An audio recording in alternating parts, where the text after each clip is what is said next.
I rolled the ceremonial dice. Shango, you get to tell us all about what happened last session. Ooh, I get to talk about what happened last session. Okay, so let me see. We picked up, if I'm not mistaken, right after Mr. Buzz Veer made his great escape. Mm-hmm. So, yeah, some of us were aware after an ambush by a bunch of what turns out to be, what I'm blanking now, Myriad assassins, and Buzz via the Rakshasa, who made his return after a while. So we have first took care of the poor and scared people around the Grayskull embassy. We discussed for a little while what we can do to not be, I guess, surprised by him anymore, like track down him. Had a talk with, well, a brief informing Percy about things that are happening. A brief talk with Seeker Assume about the appearance of the Myriad in Tal'Darai, where they have their, I guess, basically a peace treaty, more or less, or mutual, we'll leave you alone, you leave us alone, with the clasp. It's more of a gang territory thing, like you don't go into my territory out of yours. Like the mutual respect Mm-hmm. kind of thing. One thing is important.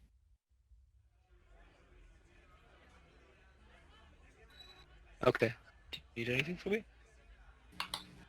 Okay. Sorry about that. Yeah, while we talked with Assume, we talked about the medallion that we found on one of the assassins, and what presumably, knowingly, is Gator and his crew attacking all the merchant ship coming in and out of Iman, and by a happy accident, we blurred out that Noxus used to be part of Gator's crew. So we get to learn a little bit about, I guess, Noxus' past. Lore dump. Yeah, some lore dump, like what Noxus used to do, how he used to work with Gator, and then eventually separated from him. We start making a plan on basically setting ourselves out for bait to have Gator find us, to confront him, and also hopefully find out the connection that there would be between the Myriad Assassins Guild, their Assassins Guild, right? Thieves Guild. You don't really know. Yeah, you just know that the they're Myriad an organization that comes from Wildmount. Okay, Yep. the Myriad, Gator's crew, and how Basvia fits into that whole thing.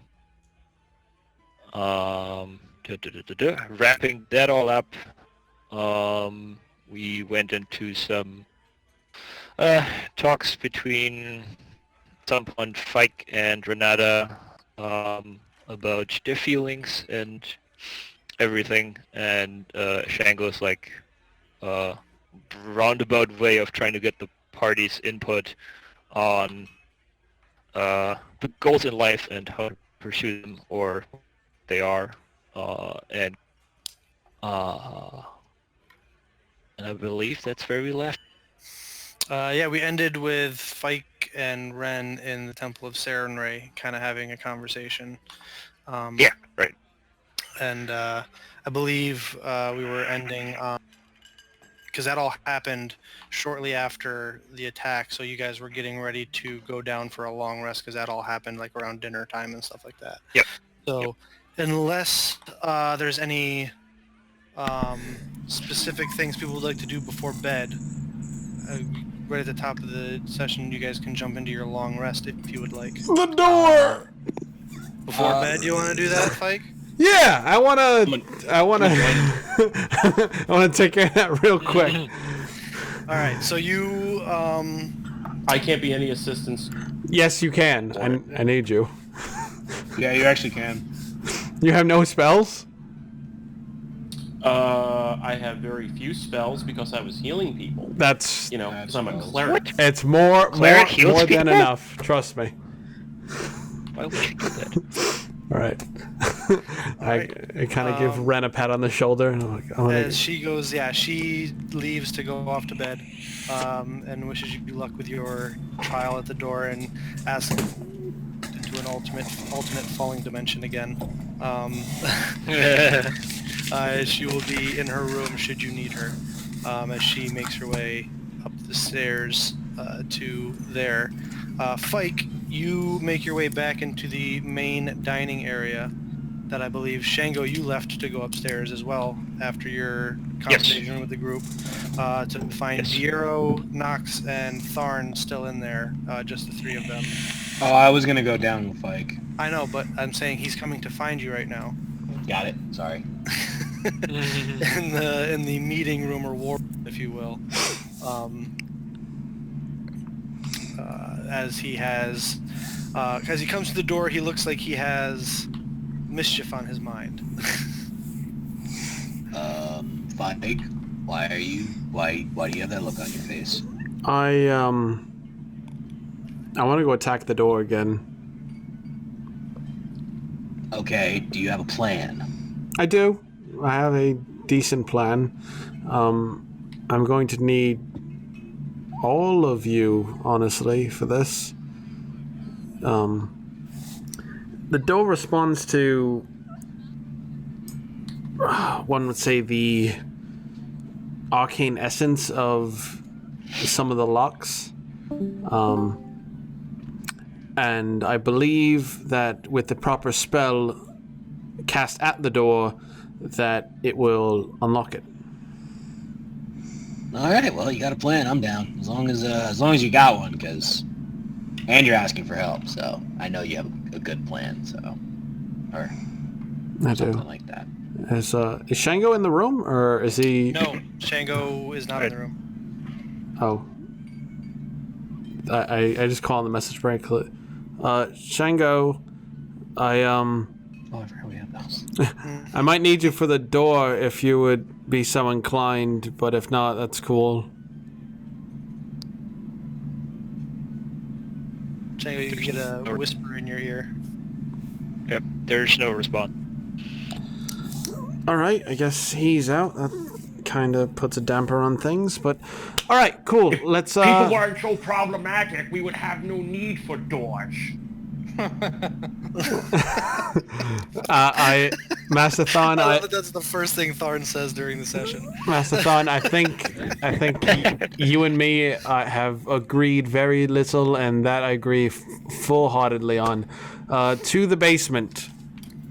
Please follow me, because Thon does not know where the basement is, and I know he won't follow me if I don't Actually, he ask. does know where the Is basement it where that cage full of dead people were? Wait, what?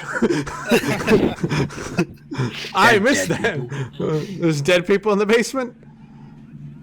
Not anymore. Past tense. Oh, all right. To the basement then, with the dead people, yes. I'm aware of where that is. To the basement.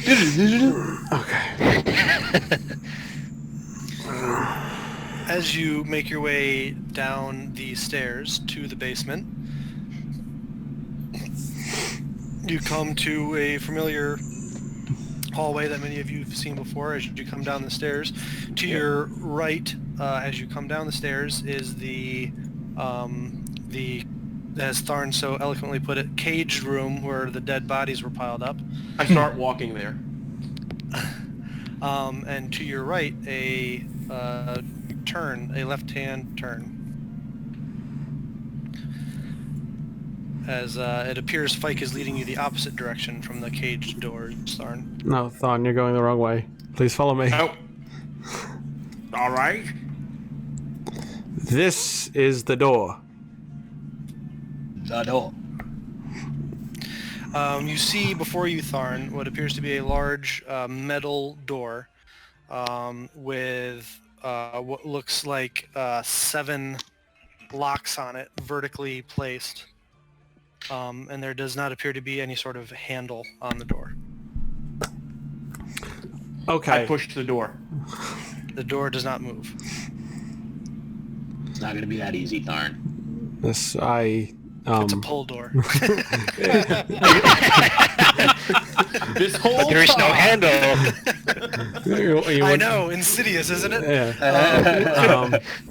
It's is the grog lock still lit up? Because I did not try it again since we captured Cruxus. Nope.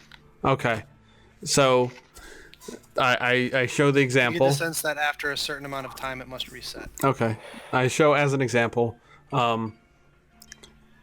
The first lock is for Grog Strongjaw, who is a very angry person. So you open up the lock like this, and I just whale the door. Making a unarmed strike against the door.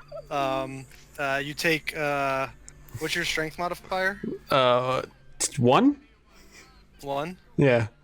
So you take 2 points of damage from Yeah. punching the adamantine door. Make him roll to hit the door. It's a That fucking. game's being played. It has You a DC of missed! 18. I'm not gonna make him roll to hit the door. You Because he's not. He doesn't do any damage to the door. It only does damage to him. But does he hit the door, or does he hit the wall next to it? He hits the door. It's got an AC of 18 and cannot be critted. Good point. But you watch as he punches the door, and there's a low thud with the slightest little bit of a ring to it sound as he punches the door. The very top lock glows a red color, and you hear a bunch of gears turn as it turns to the right and appears to unlock. I think it's a pull door. Punching it won't help. No, we have to. There's a semblance of spells we need. Okay. What's the next one? All right. I put my hand to the door and I cast Cure Wounds. All right. You expend the spell slot into the door, and the lock that's just below it that bears just below the grog lock that bears imagery of as you recognize instantly, Tharn as a religious man, bears imagery of Sarenrae. It glows a bright radiant yellow color, and you hear a bunch of gears click, and it turns to the right, unlocking. So, next is Vex. I have no clue what to do for that one, because Cortanus used it. Then Vax, right? And then I have Lady Keyleth, who is a druidic person, but I don't know what kind of spell she would use. And the one person that does is being antisocial right now. So, What about the cleric of the Wild Mother? Perhaps he knows some nature magic? that is why Thon is here, Miro. Very astute. So, Thon, if you could think of a nature-based spell that a druid would use, I would like to see if that will open up the lock. I can think of a number of nature-based spells. I can begin listing them if you'd like, and I just start listing nature-based Nope, spells. nope. Nope. Just cast one. Just cast one. Right at the door. I'm gonna roll a dice real quick. Hold on. You guys let him go for 3 minutes before someone needs to stop him. Stop! Just cast one, Tharn. Did please. I'm just laughing to the side. You want me to cast a spell upon the door? Right. Yes. Has to be nature-based, though. Yes, into the door as if, like, that was your target. Or it would come from your target. I don't know whether you have something that makes bushes or I place my hand on the door and cast plant growth. Okay.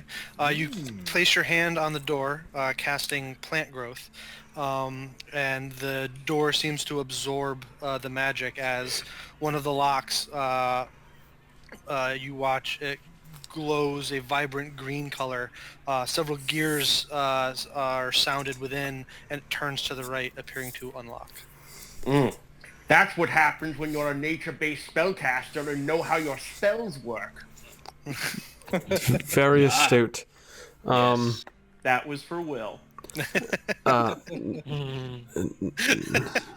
Noxus, did when we had that long trip with Percy, did he reveal anything about his dark secrets? anything especially? Did he? A little bit. Not. I don't know if he went in detail. Not really, no. Not Okay. in detail. I believe one of his dark secrets is that he has this house with an inoperable door. Yes, that is very astute. I mean, I mean, I'm kind of guessing a boomstick would work, but he kind of took the one I had. Right. I guess I hold up my stick. that scraps that idea. No, different boomstick. Different Um, boomstick. I've made it go boom on occasion. I shoot my hand crossbow at the door. You take out your hand crossbow, fire. The bolt flies through the air, impacts with the door, and shatters against the door, and doesn't even leave a scratch against the door. The door seems unaffected. Around this time, Shango comes down the stairs. Bureau, what is this? It's for science, my friend. For science! Interesting. I assume Bureau is standing back a little bit, right? Yeah, Yeah. probably. Yeah. I'm not shooting at a door point blank. But Yeah. well, that scraps that idea. I mean, Bureau, what? oh god, this personally hurts me. I need your help. What? With this fucking door? Yes. I cast mockery at the door. You use vicious mockery at the door. Yep. You cast vicious mockery at the door, and the arcane waves that come out of your mouth impact the door. And as you do so, the very bottom lock glows a vibrant purple. Several gears whir within the door, and you watch it turn to the right, unlocking. Oh god, yes, amazing, awesome. I Well, no at least you don't longer- have to. Yeah, you don't have to disappear. Into Yeah, the middle that's a good one. All right. So I have Care anyone does to fill me in? Father, you have requested my assistance. right. Yes. So we have a Vex lock, which I don't know much about her besides that she likes animals. We have the Vax lock and we have the Percy lock, which we're trying to pick via spells, as we've done previously. As you can see, I've not taken out my lock set yet. So, I'm not sure if you know anything about Lady Vexalia and her spellcasting abilities that I wouldn't know. Or DM question, I don't think I would, right? Because I don't, No. yeah, I only know Keyleth, and that's about it. Well, we know. No, I don't think we met Vex. no, No. he's dead. Ooh, No, not Vex. Oh, Vax? No. Wait. we've met yeah. Vex. All Every right. time No, we you- have no, met she was- Vex. Every It time. was She the wasn't a- council. Yeah, and every time you've been in Whitestone to meet the council, she's been in New Draconia as part of her diplomatic duties. No, maybe it was Cassandra. Yep. I don't know. It was Oh. Yeah. Oh, I thought he went and she came back. Or am I thinking of a Sorry. different Nope. campaign? All right. I'm gonna try one thing. Everybody, back up, please. I'm just gonna Five take. steps back. I'm gonna take the dagger of venom, and I'm going to click it. And I'm I'm going. sorry, you're breaking up there. You're going to take the I'm dagger sorry. of venom. And, I activate it, and I okay. drip. Sneak the up on the door. I drip the poison into the Vax lock. You activate it, dripping the poison into the lock, and you hold your breath for a second, waiting for something to happen, and nothing does. Cool. All right. Cool. I'm gonna pick these 3 locks then. Wait, well, let me try something. Let me try something. What is it you're trying to achieve here? I don't understand what's going on. We're trying to open up the door. It has multiple locks. Percy, Vax, and Yes, I'm apparently it works. the Percy and Vex left, right? Percy Vex So- and Percy Vex and Vax. You Why just not did simply Vex. use the spell knock? It is the most effective spell at opening doors. Are you capable of using such? Wait. I'm no arcane caster. There's a spell called Knock that opens doors. I guess so. Yes, it's an arcane spell. It's used for unlocking locks. Don't think we know anybody who knows the spell. Unfortunately, yeah. I'm sure Um, most any arcane caster you come across has the ability to do it. It's a fairly simple spell for one schooled in such things. I go to Shango and I go to Bureau. Nope. All right. And not surprised I would be if this door has a safeguard against winning. Yeah.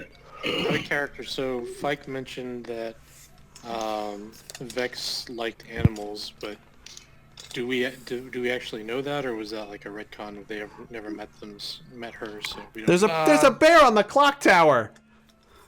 There's a bear on the door too. Yeah, there is a bear on the door. Yeah, so both in and out of character, you've got to explain to Tharn what's going on if you want Tharn to be able to help you. Mark isn't going to use his knowledge of Critical Role. No, to try to solve any I of it, understand so- that. What? You're saying you're metagaming? I could metagame right now and get one of these locks open. I'm not going to do that. So do you think? I told you. I stand by this word. If I fail the Percy lock and a shotgun doesn't come out of the door and blow my dick off, I'm going to be very upset.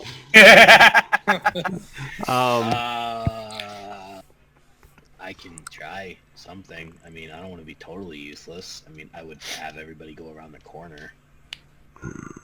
Master Tharn, this seems to be a very challenging door to bypass, and Fike here seems to have taken it as a personal challenge, and it seems to be related and not discouraged for us to try by Percy. So we're giving it a shot. Does anyone know any magic that would allow them to summon and or speak to animals? Yes, I know such magic. All right. You could attempt such a thing. I would be happy to, now that I understand some of what's going on. Tharn, as you step up to the door, kind of closely, make a perception check.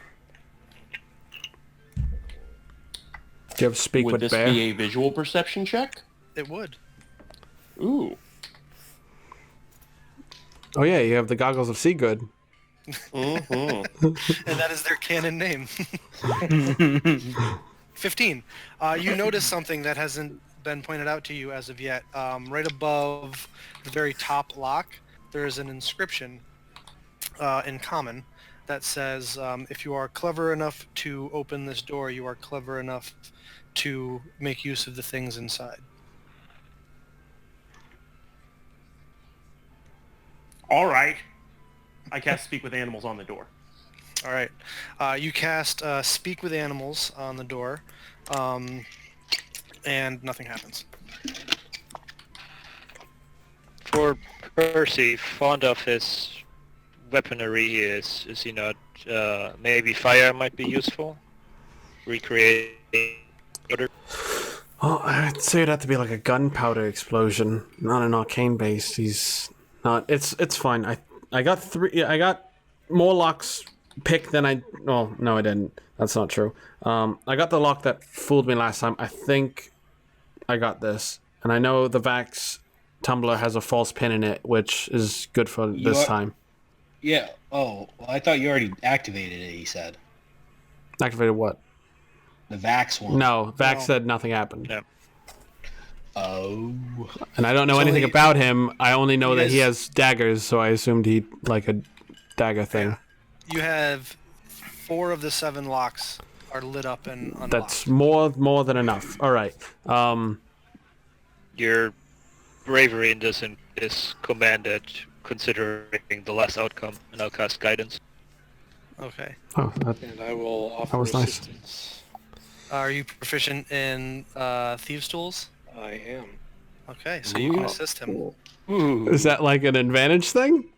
You will have advantage. Yes. Oh, because he's- oh boy. All right. Which lock are you going for first? Vexalia. Okay. Make your thieves' tools check with a D4. 19. As you begin picking the lock of the Vex, oh, that's right, 19 plus 3, so 22. As you begin picking the lock, you're a little bit confident from last time being able to successfully handle this lock, maybe a little too overconfident. And as you're kind of not concentrating on this lock and maybe thinking about the next one before this one is complete, you hit a tumbler that you're like, oh shit, I probably shouldn't have, that's not how it was supposed to go. And as you look up at the door, the metal of the door, almost like a T-1000, becomes semi-liquid, and this enormous bear claw comes out and strikes at you. You're being hit by a pastry. Exactly. It's a 27 to hit. Yeah, that will hit. You suffer 50 plus. 15 points of slashing damage across your chest as this adamantine liquid metal bear claw comes out, slashes across your chest, and then recoils, and the door goes flat and pristine again as all the 4 locks that you've already unlocked go back to their locked position. Yep. Can I say I get scared and shoot it with an Eldritch Blast? Sure. You fire an Eldritch Blast at it, which spreads across it ineffectually. So nothing happens. Nope. Is this a dirt floor or no? It is worked stone. All right, I'm going to town to get laid. Thank you for all your patience and your efforts. Much appreciated. I'm going into town. Don't worry, buddy. We'll figure this out. I just cure wounds myself, and I go, anybody, feel free to join me. I'll go with him. I'll party with him. Stopping now, you do? Surprise story. I'm halfway up the stairs. I Yes, they all just reset. We're all out of spells. It's no use for right now. I pull out my loot and cast Stone Shape on the floor and see if I can shape a little divot under the door.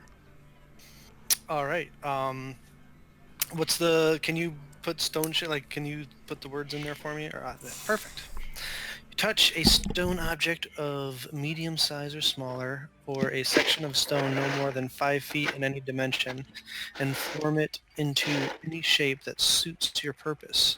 So, for example, you can shape a large rock into a weapon, idol. You can also shape a stone door or its frame to seal the door shut. All right. So you take like a small 5 foot by 5 foot section at the floor of the door and meld the stone away. As you do, you can see that there, as you pull the stone away, looking where the bottom of the door would be, you can see that there is an arcane barrier that goes down beneath where the actual door would be. Dispel map. No, I'm kidding. That didn't work. Well, It's any sort of circumventing the door, I believe, is prevented. DM, I'm going Yes. to ritual cast detect magic. Detect magic? Okay.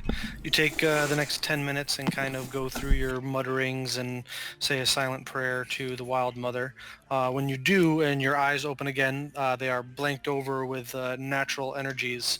And as you look around, you can see that there is a heavy abjuration magic coming from the door and the arcane barrier that appears to be, as the stone is still moved away, down there as well. All right. Does it? How far do I feel the barrier stretching? You. Oh, okay, well, with your, you get the sense that it kind of folds back almost at a 90-degree angle, and it probably encases the entirety of the room that's beyond the door. So the entire room is surrounded by it. Yes. Okay.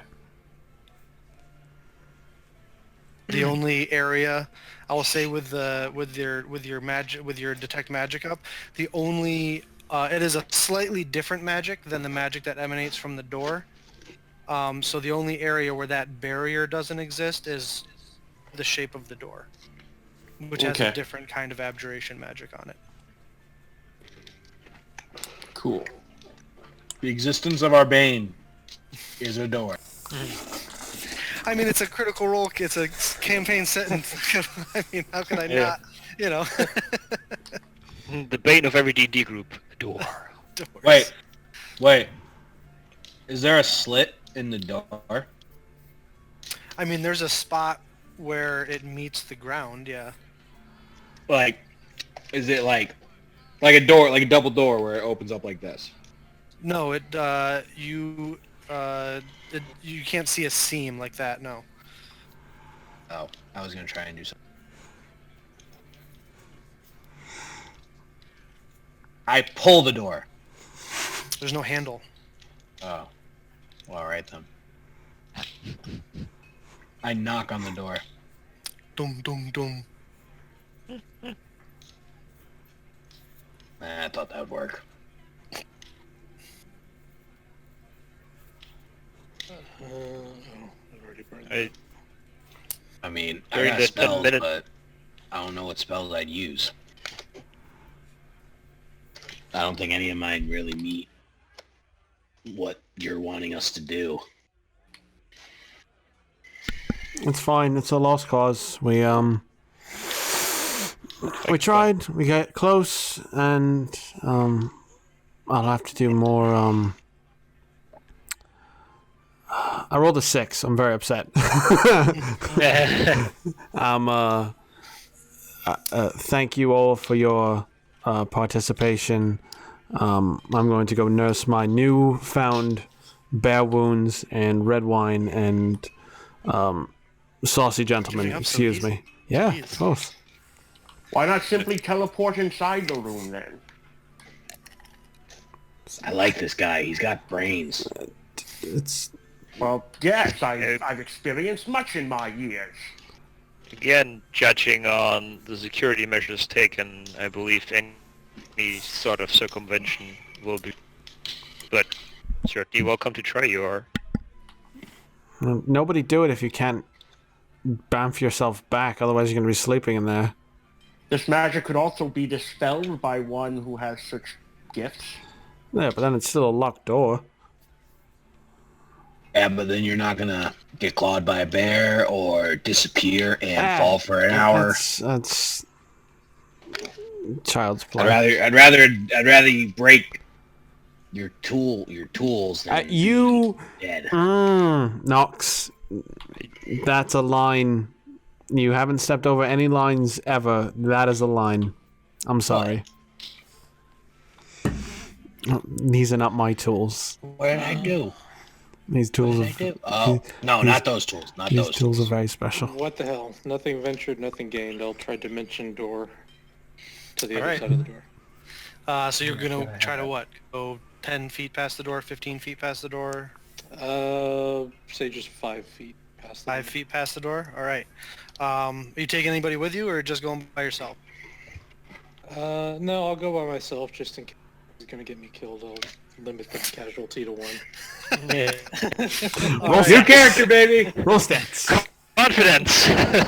You mutter the arcane language. The arcane passageway opens before you as you step through it. You watch as Bureau disappears for but a brief moment. As he Christ, I am. shunted back. You take 21 points of force damage. And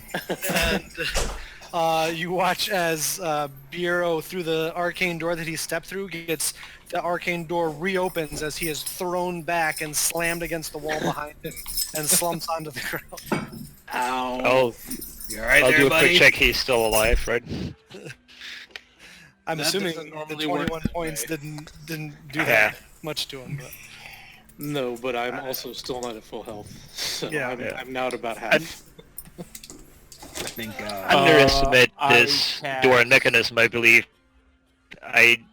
Judging by the complexity, no easy way or no way of circumventing this, I believe there is. You seem to be correct. Yes, Indeed. thank you all. I appreciate the commutative fuckery that this door has caused. Door's not really going anywhere. So. Yeah, but I So, wanted to this get in door's there. going somewhere. Ooh, wait. No, that one. Banish the door. No, I was just gonna say, try and hit it really fucking hard and see what happens. It's adamantine. It's not gonna go anywhere. Just try it. Weapon and bones. Shatter your weapons and bones will be. Well, I mean, if you have a magical weapon, it would. Well, Nux, you're the strongest out of all of us. So if anyone's gonna smack the door with their weapon, it's gonna be you. Well, yeah, but you did that thingy to the big giant fucking bullet, and it fucking hit it hard. Why don't you do that to the door? Wager 5 gold, I do, on the weapon and bones be shattering. Yeah, so do I, and it's gonna be my weapon and bones, and I need my weapon and bones. I like my I'll weapons and heal bones. you. I got healing stuff. I can heal you. All right, you really want? Fine. I'm gonna go hit the door. I can heal as well. I am a cleric. So out of character, Flake, I'm trying to tell you to smite the door. I'm just gonna hit it. With I already have the dagger of venom. yeah, dagger of venom in my hand, so that. All right, so you strike the door with the dagger of venom, and as you do, That's for Riero, by the way. Hero, I was you like, got, healing? 18 points of healing. Thank you. As you strike the door with your weapon, Fike, the grog lock unlocks.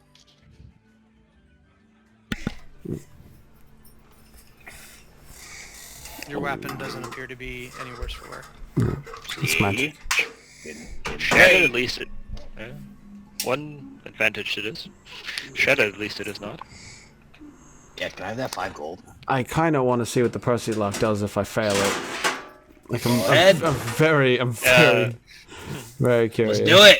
Come on, you only live once. Fine. I'm gonna do it. Do that thing, Biro. Play my theme song. You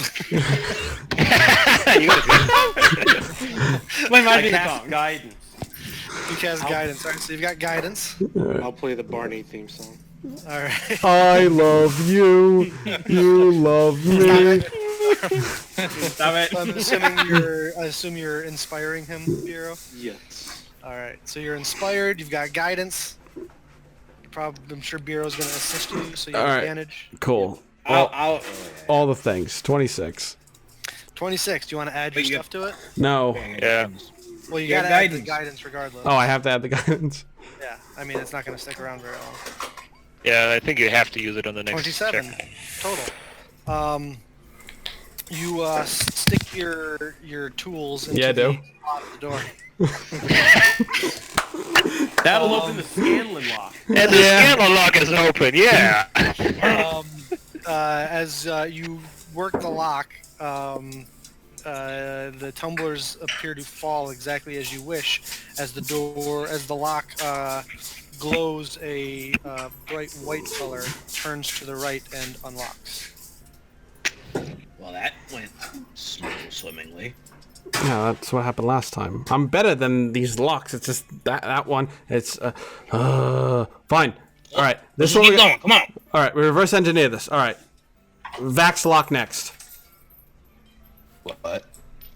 You broke up. I'm gonna do the Vax lock next. Okay. I've reverse engineered the door. Same guidance again.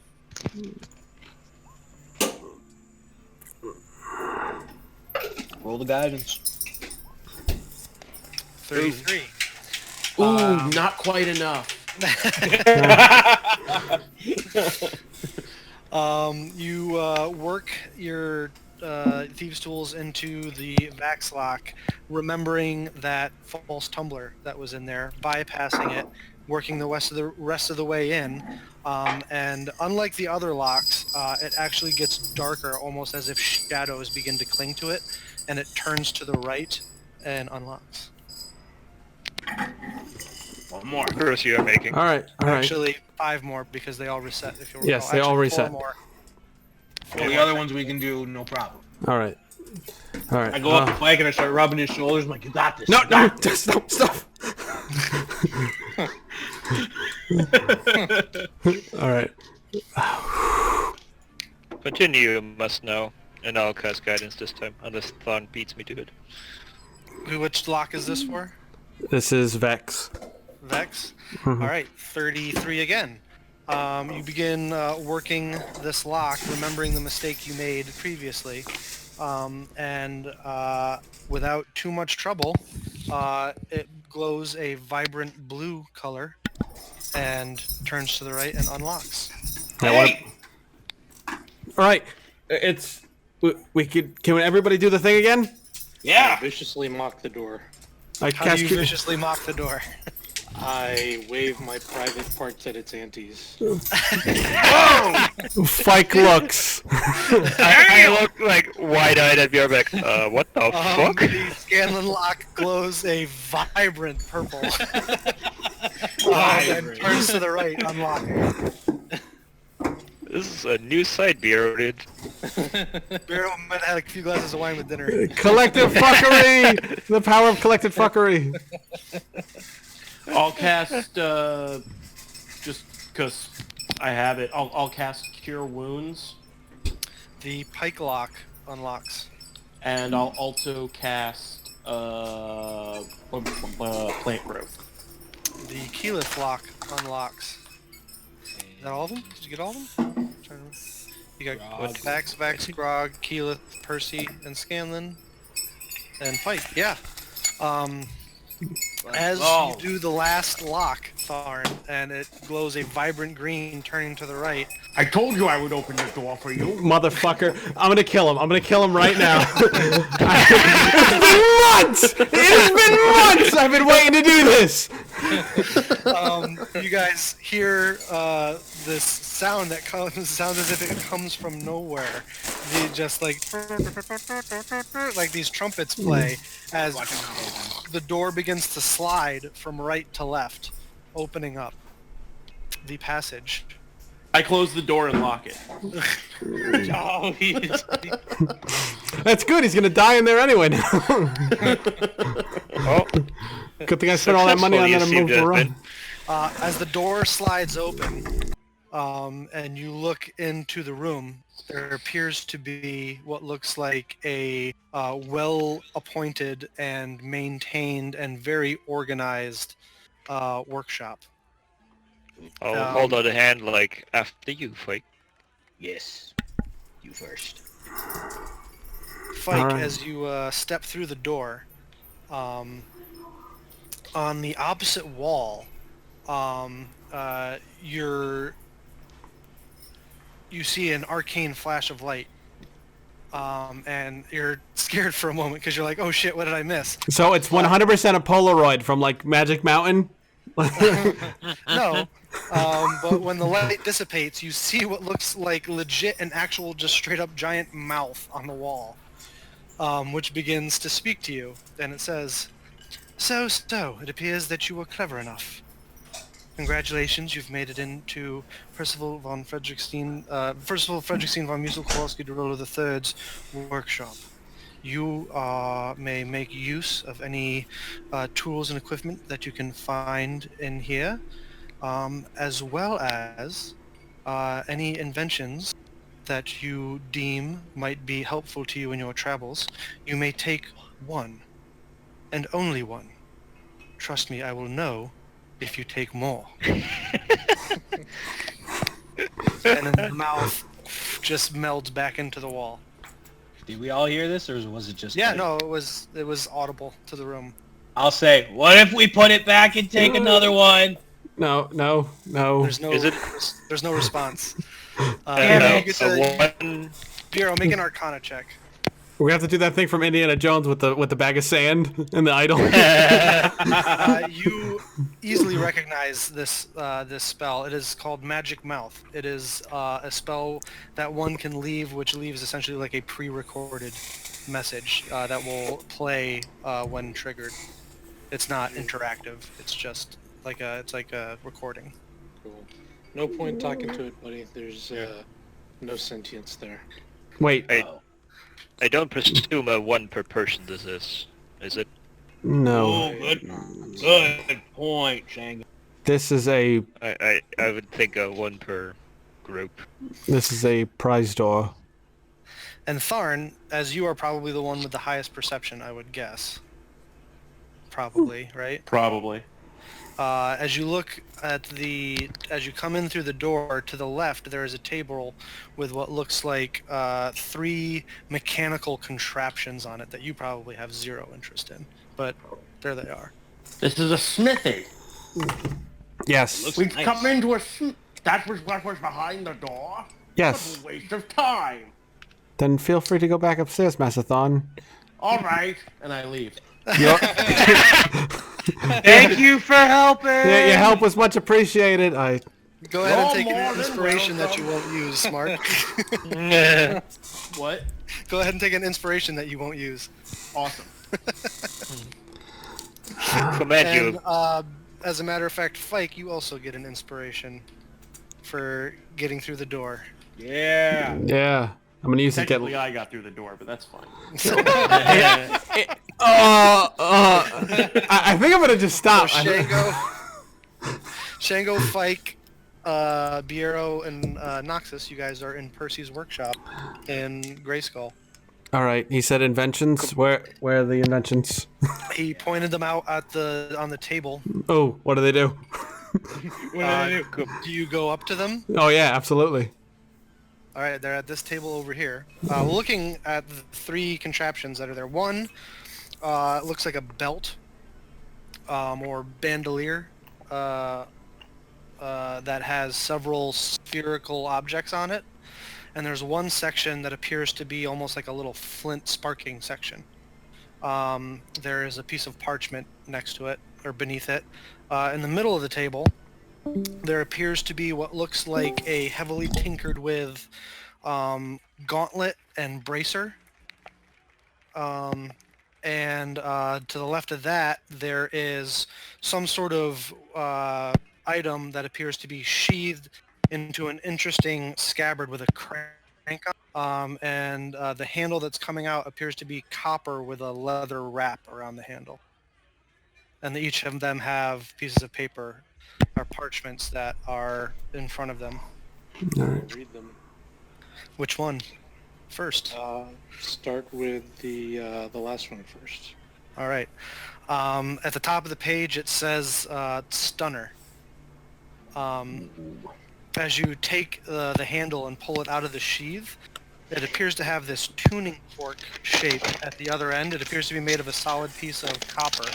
However, at the end of the 2 forks are these like golf ball sized spheres. Like Sherlock Holmes? Yeah, essentially. There's a crank that's on the sheath, and it says, in RP terms, if you use an action to charge the thing, it lasts for a minute. You make a melee attack to touch a target who takes 3d6 lightning damage and has to make a DC 15 Constitution save or be stunned till the end of their next turn. They are also knocked back 10 feet and prone if a medium or smaller creature. Well, that's interesting. And I'll read it out loud to the group. Mm-hmm. And then the next one. The middle one? Yep. At the top it says Grapple Gauntlet. It is literally a gauntlet and bracer that's made of heavy metal that looks like it's worn over the left arm and hand. It grants a +1 bonus to AC and limited use of your hand. It also has underneath it what looks to be a 30-foot range grapple hook that can be used as essentially a grappling hook launcher. It can also be used and fired at someone to disarm them and pull their weapon or something that they're holding towards you. Get over here! No, no, no, no, no, no, no, no, no, no, no. Is that disarming? Does that require like a strength check or something? No, it's you make a dexterity-based attack roll, and then it's a contested grapple check to see if you can pull something they're holding, or you can use it literally as like an Indiana Jones whip almost. You can like fire it at something and swing across a room, or swing over a pit, or fire it up and pull yourself up to a ledge. Or it has a range of 30 feet. Is there a check to that? To what? Like using it to like swing around and stuff? Yeah, like if you're like, I want to use it to Indiana Jones myself over a chasm, is there a check to that, or does it Yes, just happen? that is an acrobatics check. When you say limited use, Like what does that entail? you can't do fine-tuned things like pick a lock or something if you have it on your left hand, but you can have limited use of it, so you could still like use it as it's like a +1 to your AC, so but only against melee attacks. And you can use it as like a deflector, but you could still like dual wield with it, or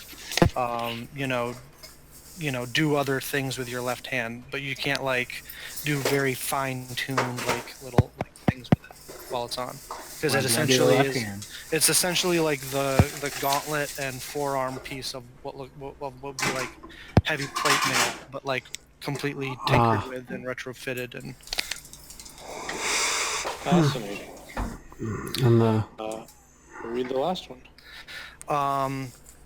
grenade belt is the label at the top. It is a belt of grenades. Well, it is. It is has 12 spherical objects on it that each at the top have what looks like a part where you would strike against the flint part of the belt. It says 6 of the spheroids are incendiary grenades. 3 of them are glue bombs, and 3 of them are smoke bombs. Ooh. Hey, get that and have somebody cast fireball on you. I bet you that's what one of them does. I'm a sticky, smoky, burning mess.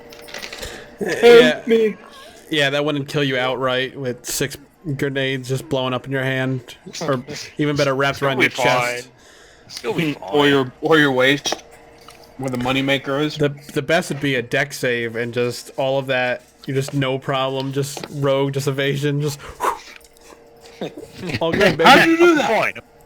So the incendiary grenades have a range of 30 feet.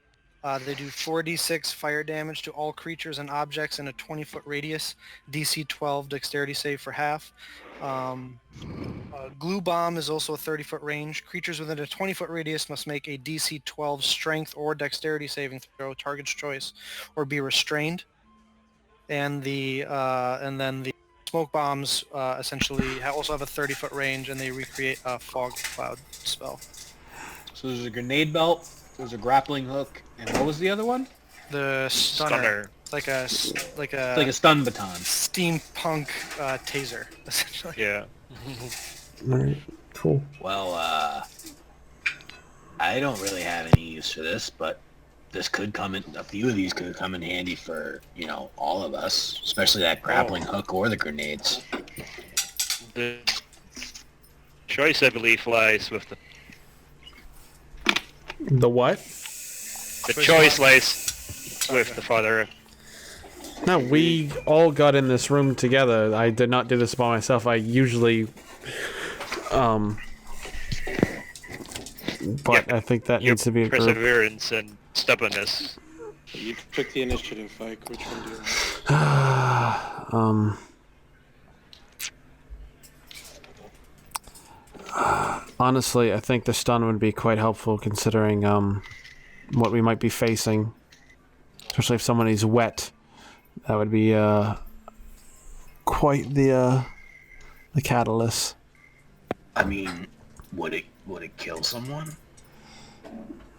No, it's called the Stunner. It's not called the Annihilator or the Decimator or the Eliminator or.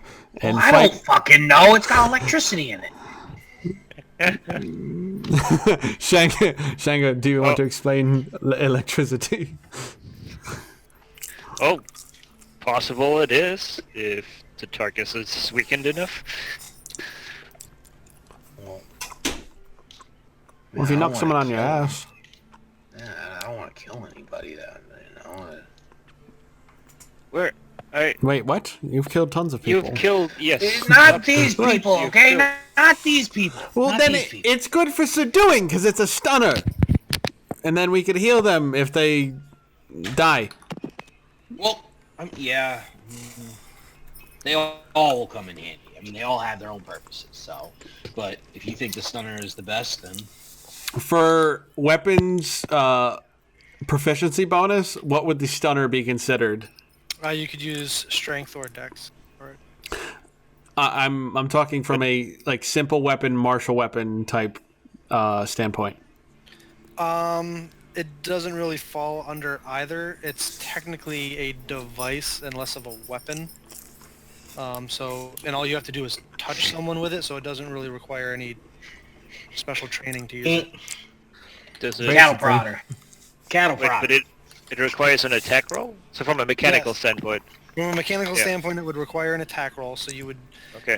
so And you you would would- get to use your proficiency and your dex or your strength. Okay, so you do get to get proficiency. Yeah, because all you have to do is touch someone with it.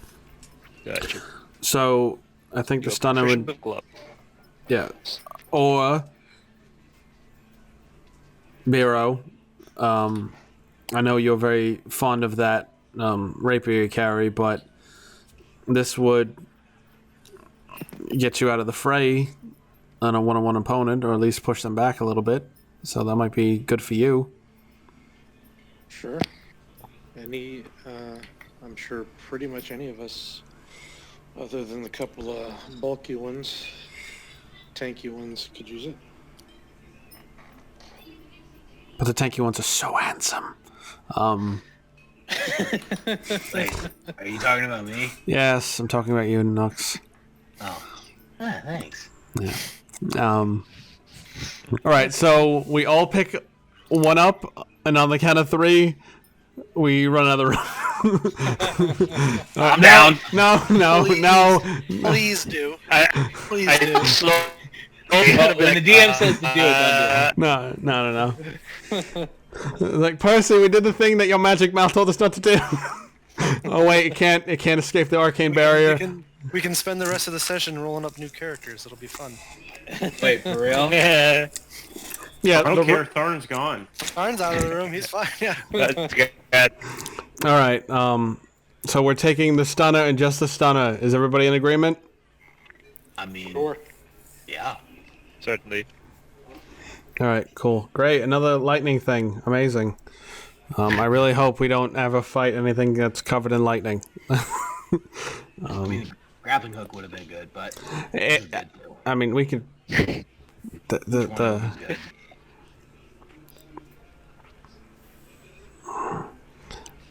Looking around, this is a workshop mostly, right? Workshop. There's an anvil and a heated forge. There's a smelter off to one side. There's another table that's full of more intricate, like tinkering type tools. It's all sorts Gotcha. of materials in Yep. here. Yeah. Yep.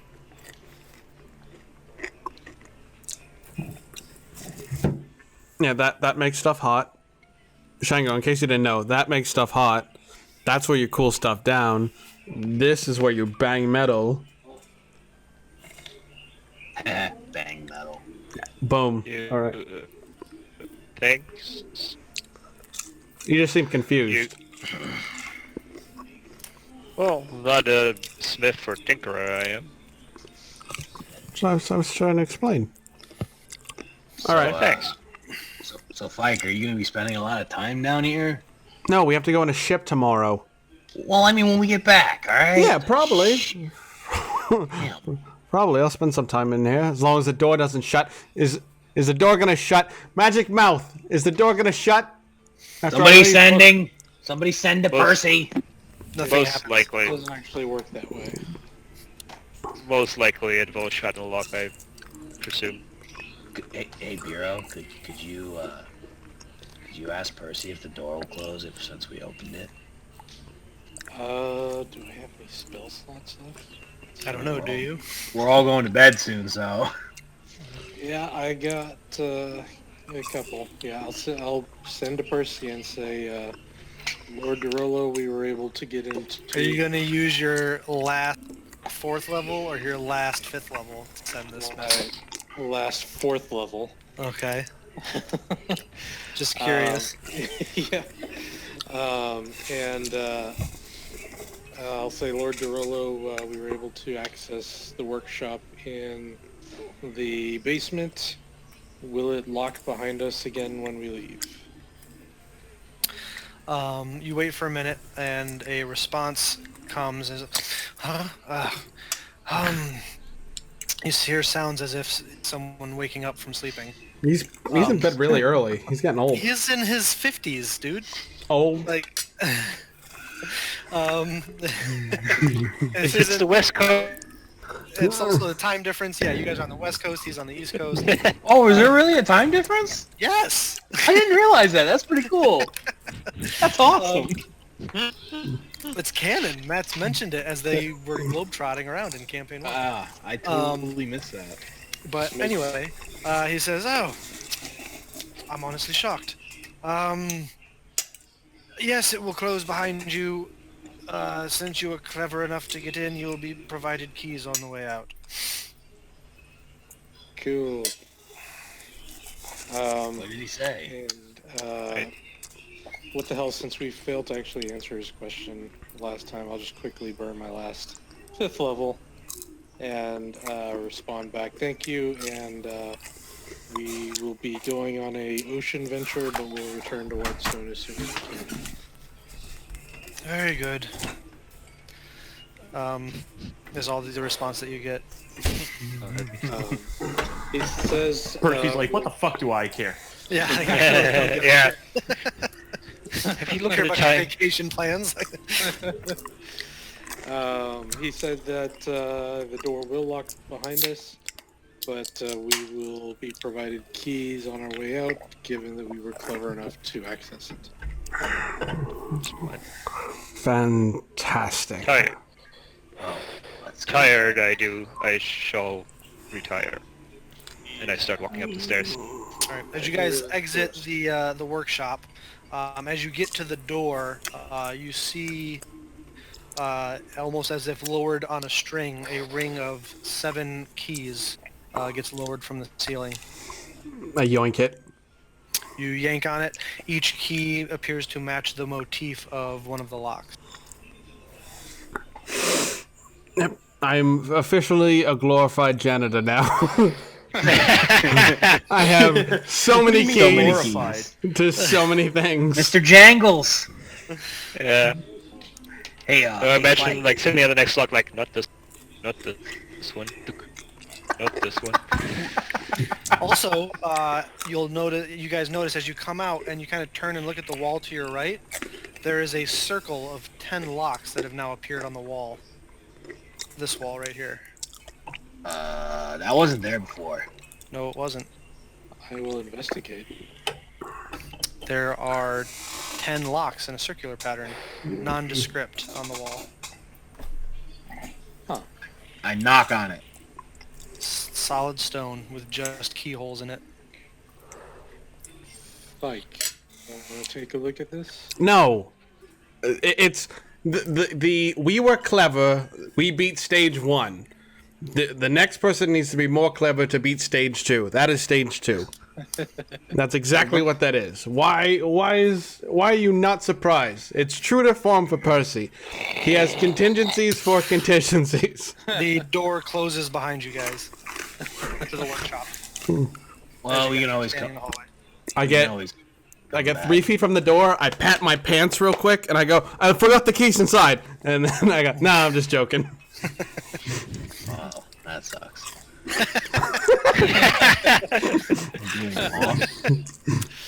All right, guys. Time for me to get some sleep.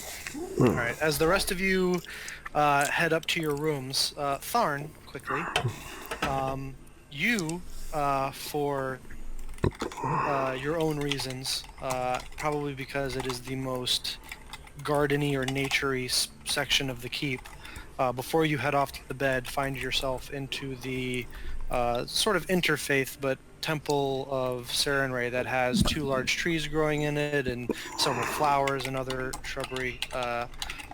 Just to say a quick prayer before you go to bed for the night to the Wild Well, Mother. that's probably where I sleep. Or that, too. Well, because I have not once slept inside this building.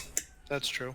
Inside any building, actually, Yeah. so far this campaign. And this is an open ceiling, so it's pretty close to sleeping outside. The only Yeah, thing so really everywhere in covering your the life? top are the boughs of the trees, the canopy of the trees. Yeah, so I probably sleep in there. Okay. And as you're Or in there, outside of the building somewhere because other people have done stuff in there in the morning, so, like...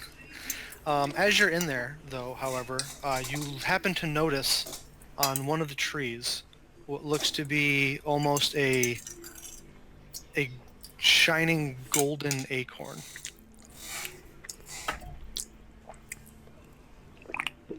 Okay, I go to sleep. As you go to Oh, walk out, DM, I noticed a shining golden acorn. Maybe I should examine it a little closer. maybe you should. Hint, hint. Wink, wink, nudge, nudge. As you go to stand underneath it and look up at it, it appears to let loose from the tree and falls and kind of boops on your forehead and then falls to the ground. I pick it up. As you pick it up, it begins to sprout. Eat it and slowly. grow. Sprout and grow in your hand. It sprouts and grows into a twisted, gnarled, golden yellow color of a large cane or stick. And you hear a small voice in the back of your head, one that you haven't heard since when you probably first started following in the footsteps of the Wild Mother. Not at least this clear in your head anyway. And it says, "A reward for tasks done and those yet to be accomplished. Something to help you guide those to my path." Thank you and bless you, Wild Mother. As it grows, it is a twisted, gnarled, but golden colored piece of wood that's probably 2.5 feet long, could easily be used as a walking stick or a cane. And you feel that once you were to attune to it, if you so chose, it would grant you a +1 on any spell attack rolls that you might make, either ranged or melee. As well as any ranged spell attacks that you make, you would ignore half cover. Ooh, okay. A blessing. Very nice. A blessing from the Wild Mother. Ah, well deserved. So humble. You lastly notice that the top crooks and hooks into that almost shepherd staff type symbol of the Wild Mother. It's beautiful. Tharn sheds one tiny little tear with the understanding that he is truly following the only correct path of the Wild Mother, and that all And this others. proves it. And this proves it. Yeah, I'm holding And he's- proof that I am that I am truly the champion of the Wild Mother. That my word is Yeah. the word of the Wild Mother, and all should follow it. Mm-hmm. The one and only chosen one. Yes. Yeah. Absolutely. Her favorite. I am her favorite. Duh. How do you like these nuts? Oh boy. Oh. But anyway, the rest of you all find yourselves to... Yes, Noxus. I still have 2 spell slots, so I would like to use them and scry on Gator and my mom. In that order? Yeah. All right. So everyone else goes off to bed, and you're in your room, Nock, kind of by yourself, and you're struck by an urge. What is your spell save DC? I believe it is 17. Let me double check. It's 16. 16.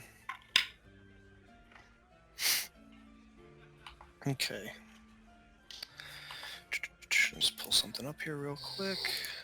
See what his saving throw is.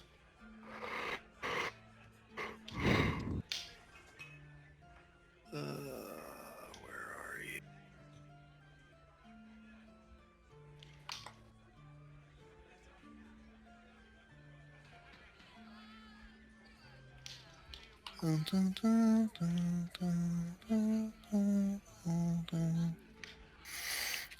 Oh, all right. As you sit down, and this is the first time you've scryed while under the influence of the Platinum Dragon.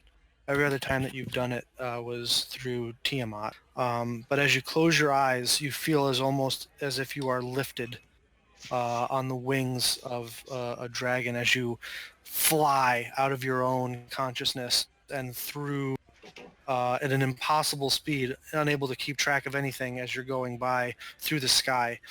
You come down, and at first you think the spell might have failed because you only see darkness and blackness around you. But eventually you see what looks to be the light of a single lantern as you see Gator standing at the head of a small like rowboat going through a watery cavern that is the boat being the oars being powered by two gentlemen that appear to be dressed in sailor's garb. He's kind of standing at the front holding up the lantern. Without that, there is no other light. There's no noise for a couple minutes as the boat makes its way through these at first you think the reflection is coming from just the water, but the walls themselves appear to be crystalline of this cave. And as the boat travels through these twisting tunnels, it finally kind of beaches up onto what appears to be a sandy shore as Gator hops out, turns to the others and says, "All right, get to work." The two other sailors appeared to be lugging out chests and satchels, all clinking with the sound of coin and other treasures inside of them.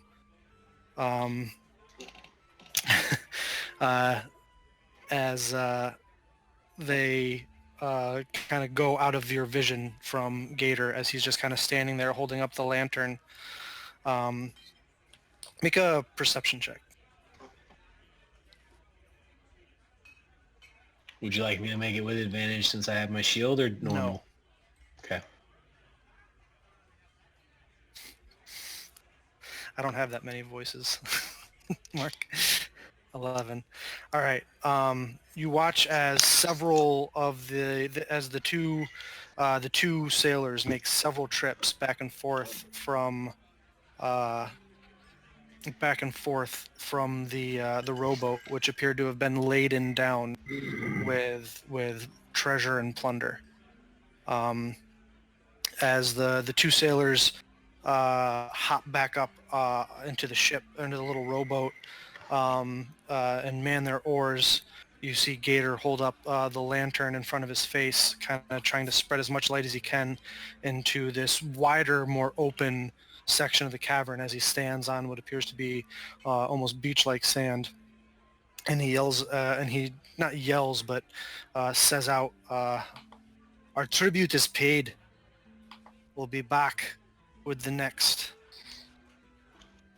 Hops back into the boat. He pushes the boat off the beach, and they turn it around and begin making their way back out through the caverns before the scry cuts out. Tribute. Here, what the fuck did you do?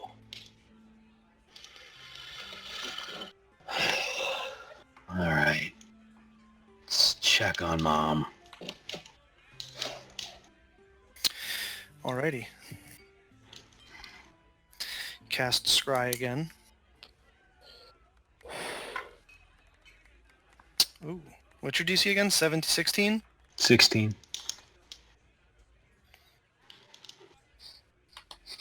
Gotta check something.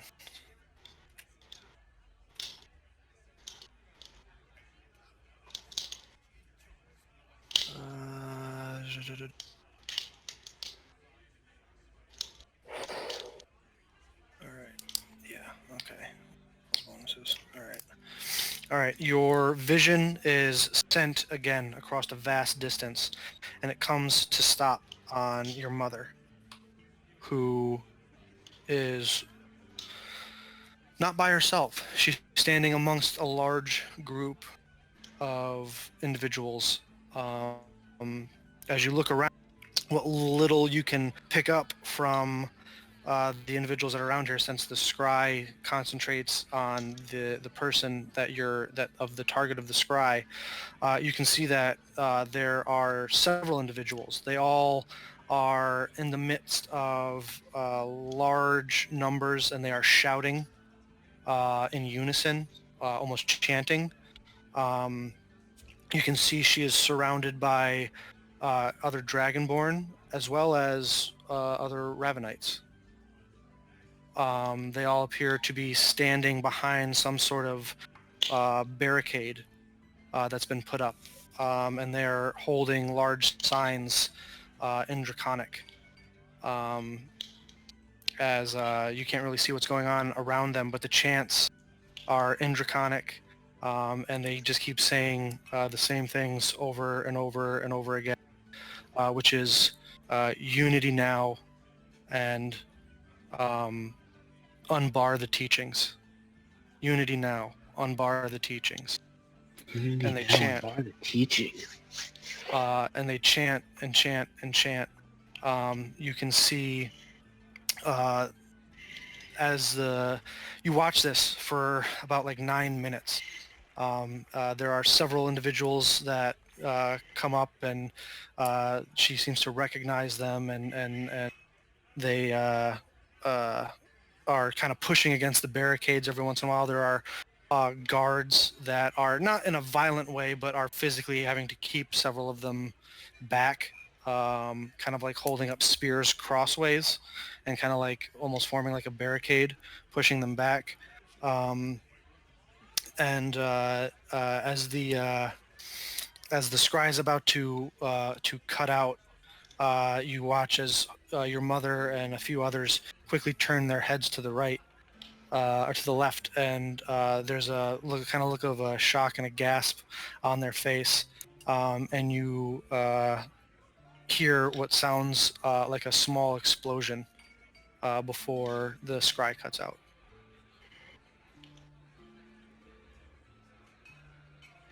So what was it? What they say again? Bar the Unity now, and unbar the teachings.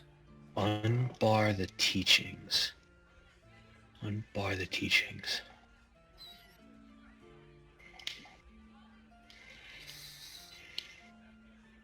And she was with Ravenites and Dragonborn? Yep. The fuck is going on? It's not at all what I thought was going on. Alright, yeah. Noxus will go to bed kind of like laying there like, the fuck did I just see? How am I supposed to stop that shit? and he'll say a silent. Actually no. He'll say a prayer. He'll Man, if you're listening, I don't know how this prayer stuff works really, but if you're listening, I'm gonna really need your help. I have no idea what the fuck I'm doing.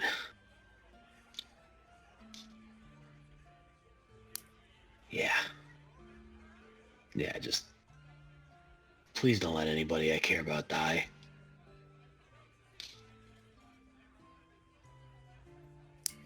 Yeah. Alright, I'm going to bed now. All right. All of you find yourselves to a long rest, a well-deserved long rest. Some of you needing it more than others, but you all come to consciousness in the morning, rested, all your hit points restored, all your spell slots regenerated, as you all kind of make your way downstairs to gather in the as you smell breakfast being cooked by Lena and put out to attack the day.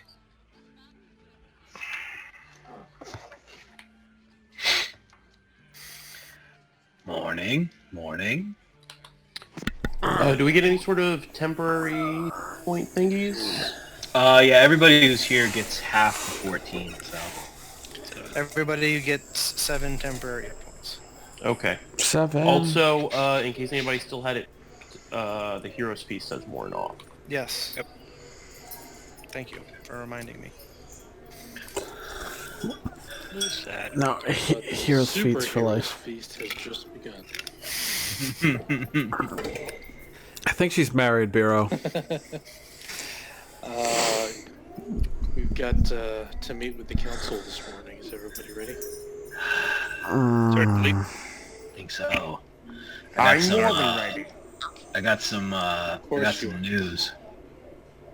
I got some news about Gator that I think they'd really like to hear, so. Would you like to share with us first? Yes, would you like to share with the group? Yeah, we're gonna be fucking rich. Please elaborate. Probably not, but go ahead. No, Fike, like, we're gonna be filthy fucking rich. Like, so much fucking stuff. So much. Like it's so much Alright. fun. What is Alright. you're talking about? Okay, so I before I went to bed, I went and looked at my mom and Gator, and I saw Gator on a boat, and there was a cavern made out of crystals, and he got there, and Yes. And when he got there, he told the 2 people that were there, and I knew it was him because it's his voice, so it's him. And they just started throwing bags and bags and bags and bags, just so many bags of gold and platinum and just stuff. There was so much stuff. Right.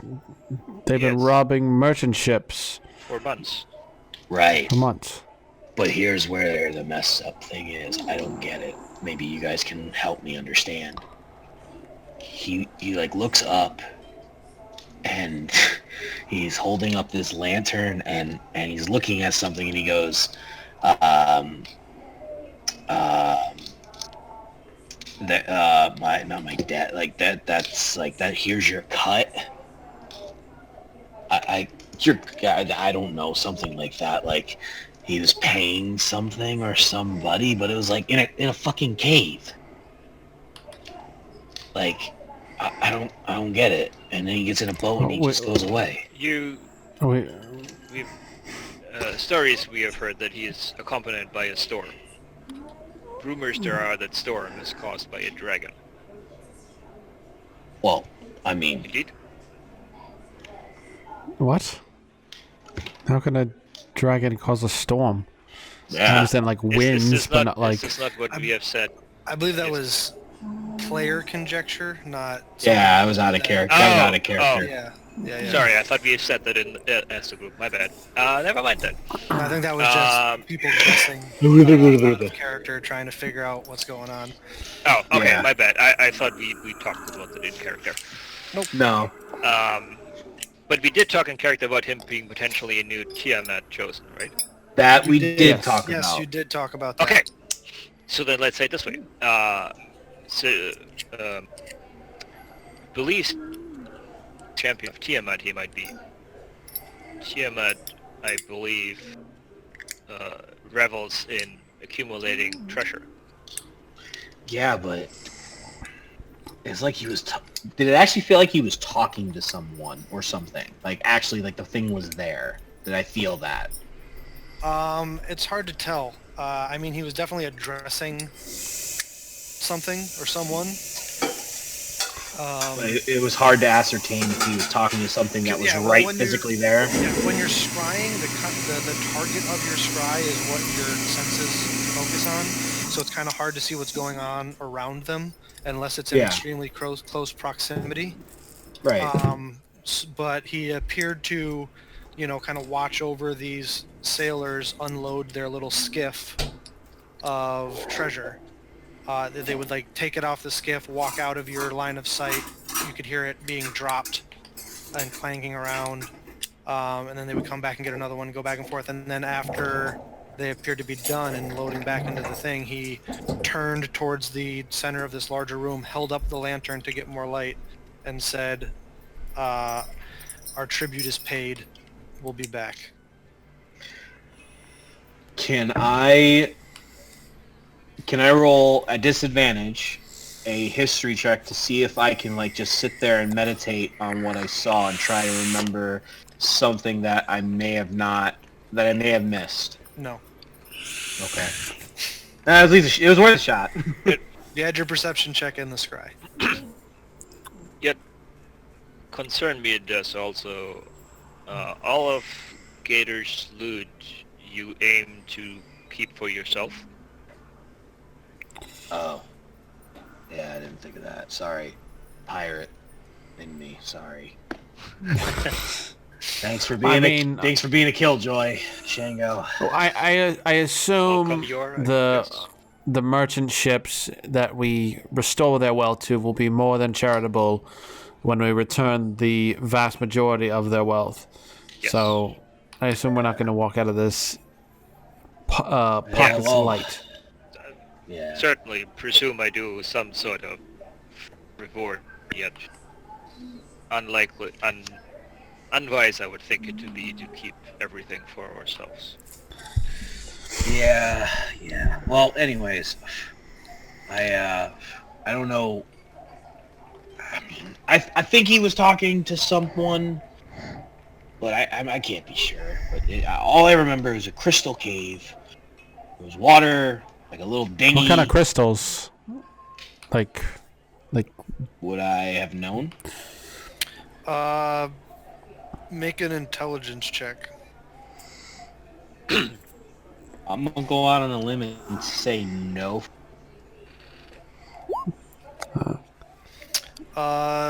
They were clear and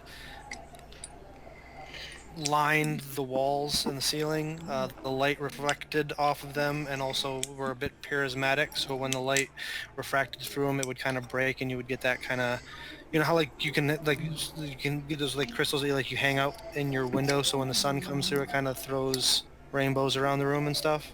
It's kind of like that.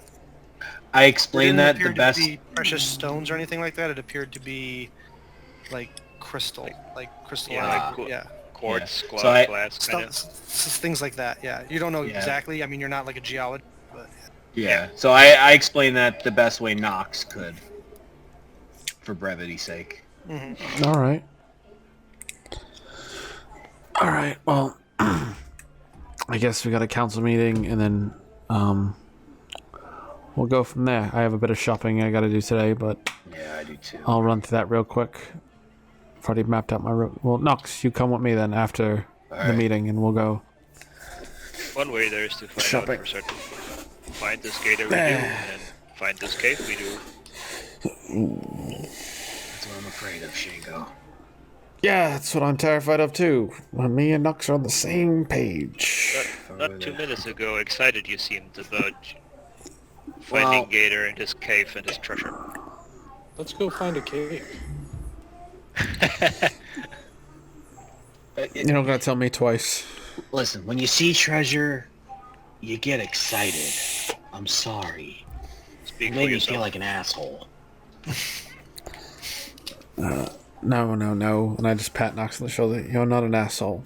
I try not to be. Offense, I I'm sure, meant no none. one, I'm sure no one would object to at least keeping a couple of souvenirs. Right? Yes, our first order of business when we address the council is what was taken so we may recover it. And then we find things that are unrecoverable. Yes, that is definitely the first thing that we do.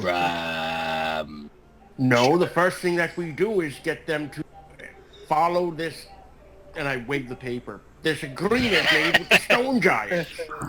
Alright. Alright. You're right. So that is the second thing we do, Master Thon. Quite literal. I was also being very sarcastic. Do you know what sarcasm is? Of course, I know what words mean. I know. Okay. Certainly. Do you know I was being sarcastic in that moment? No. Oh, he did know. That's fantastic. Surprised I am by the proficiency in sarcasm you display. I thought you said you weren't proficient in sarcasm. What? I don't understand what's going on here. I did not know that you were being sarcastic in that moment. I hardly know what's going on right now. It's okay. Where am I? I'm confused. It's alright, Thorn. We're gonna go to the council, and we're gonna Are give you them my the grandson Billy? Am I sundowning at 6 in the morning? What's going on? Confusing days these are. Very confusing. Alright, so you guys gather up your implements, whatever you feel you may need as you make your way out of the keep towards the city of Amon to go and have your meeting with the council. On our way to there. Oh, by the way, you all would notice that I have a new stick. Yes. You mean if we cared? Is it glowing? Or is it, does it at this point look like a stick, or is it like Blue actually glowing or something? There's a to it and it looks living. Like, his other stick looked like literally a branch that might have fallen off a tree dead. This one looks like it's living and maybe still growing. Like, if you were to cut into it, it's probably like Gotcha. green on the inside. Yeah, Master I Thon, probably- looks like that stick comes with a tail. Yes, Oh. it grew from an acorn last night. It's a blessing from my goddess. From a great work that I've done. Fascinating. I just chuckle and walk along. Did Bureau just get an English accent? Not intentional. All right, it looks like you got a fine stick there, Master. Mary Poppins! Yeah. I will also teach them like 2 words, so of Draconic, so I can keep up on it. You Okay. know, everybody who's going. Keeping up on the, giving them little phrases and stuff like that Yeah. to practice. Just trying to teach them some stuff. Alright. As you make your way, What's the word for stick? Well, what was that word for stick? the word for Oh yeah. Yeah. Thorn, this is the word for stick. Fuck. I have to check. I might know the word for stick. Hold on. If you actually know Draconic, Nope. like, I mean, like out of character, if you know how to speak Draconic, that'd be pretty freaking cool. Yeah. Nope, that's not one of my languages. It's basically Klingon, right? Pretty close. I have no clue. I have no fucking clue. Can you speak Klingon, Mark? I know you're... Oh, have you watched Picard yet? I haven't gotten the chance yet. I need to Alright. legally stream it somewhere. Okay. Just wondering. I know you're probably planning on it if you haven't yet, but... Yeah, just hoping it doesn't disappoint like Discovery. I've been hearing good things about it, so... Anyway, as you guys make your way through the city, it's a little bit earlier in the morning, so it's a little bit more somber and quiet. You get the sense, Oman is a big city, kind of the city that never sleeps. Mornings can be a little bit quieter. When you eventually make your way into the Cloud Top district, Bureau, you being from here right away, coming from the People's Palace, you can see what appears to be white smoke emanating from one of the towers. You know that this is something that used to be done to indicate the death of the sovereign. It is now used to indicate that a member of the council has passed. No. Dum dum duh. Oh, fuck. They've elected a new pope. Yes, that's where I got it from, Mark. Thank you. What the fuck is a pope? I also know that thing because I'm also from here. Yes. I say that thing. Oh, there you go. Are you two pointing that out, or? Yes. I don't know if Bureau is pointing it out or not yet. Yes, I would. Something's happened, guys. Be respectful. It seems like somebody in the council has passed. Oh. Hopefully that won't negatively impact our meeting. Well, Maybe don't say that. Yes, I believe. No, Right. definitely don't say that. There we go. Please don't say that. Death is simply a part of life. All things pass. True, but allow people time to mourn. Yeah, that's important. And more important death might be than a council meeting to some. No, Fike's gonna start picking up the pace. I'm walking with him. All right. As you guys make your way up to the gates of the palace, you are apparently the guards were informed of your meeting and let you in. And there appears to be some sort of major domo or secretary-ish person who escorts you through the People's Palace and into a large meeting chamber where you can see the 5 chairs that the council members sit in, one of them being empty. The members that you see present are Guardian Topher Bratoris, Seeker Asum is there, the Arcanist Allura Vysurin is there, and Hearthmaker Theodorn Kraz, who you guys have yet to meet, I believe, is an old gray dwarf, ornery looking, that sits. The chair of Arbiter Brom Goldhand appears to be empty. What was Brom Goldhand? Yes, the Master of Law. Have we met him? You did at the feasts after the Day of Challenge.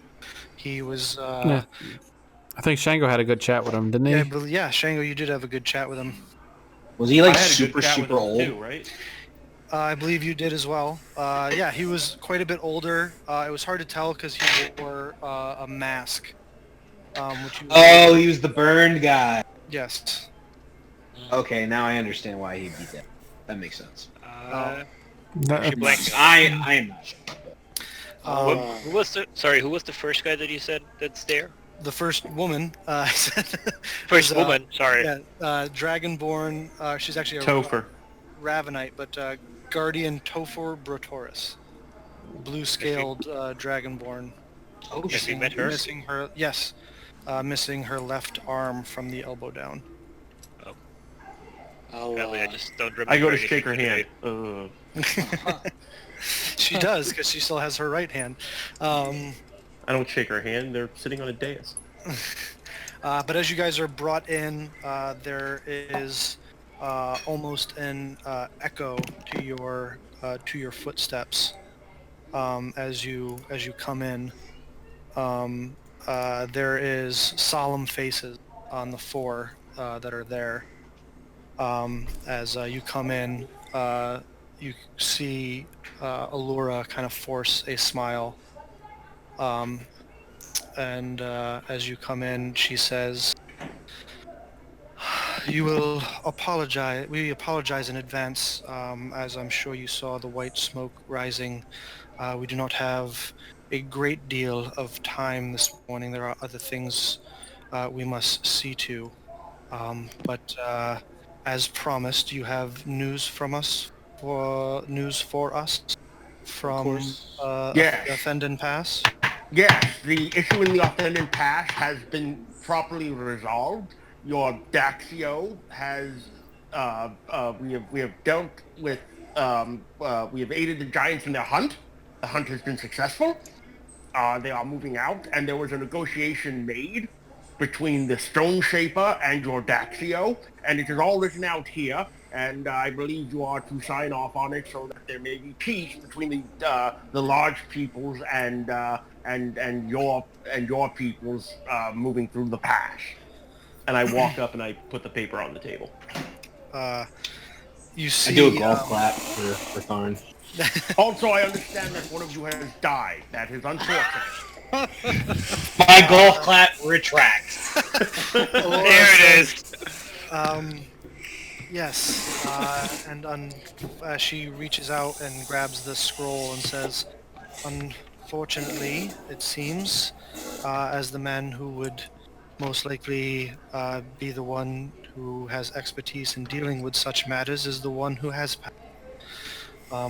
During the night, Arbiter Brom Goldhand passed from his long battle with the injuries he suffered at the hands of Thordak all those years ago." I have met the man. It is unfortunate he is dead, but at least he's suffering. And I turn back to the rest of the party and I give a nod. Like, good job, right, guys? Yeah. I shake my head with disgust, like what are you doing? I bow and she- say that he was known to be a wise man. We, our condolences to all of you.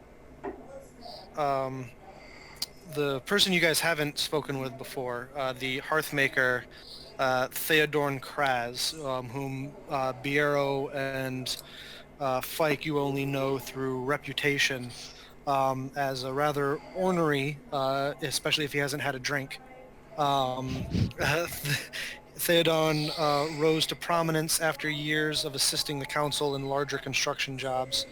When the council position fell vacant, his predecessor, Lornak Seif, was removed from office for illegal involvement with the Clasp. And when the position came open, it was offered to him and approved by the council. He speaks up. You can see his cheeks a bit rosy, even this early in the morning. And he says, "Aye, poor Brom, he was a good man. We'll have to... large boots we'll have to fill that I don't know if anyone can. But It's large boots you're looking to fill. The giant alive.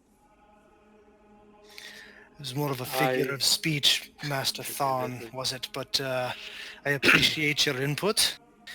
We have confidence in your capabilities. Well, I, for one,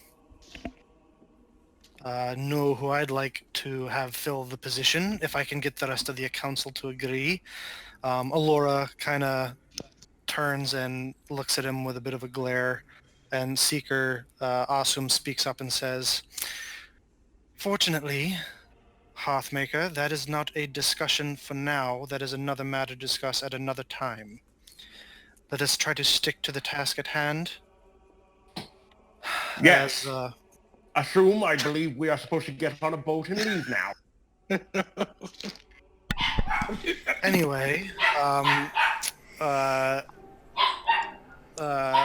Allura has been reading through the parchment that you gave her, and you can see there's a small smile that kind of curls across her face as she turns and hands it over to Asum, who looks it over, and Allura looks at the rest of you and says,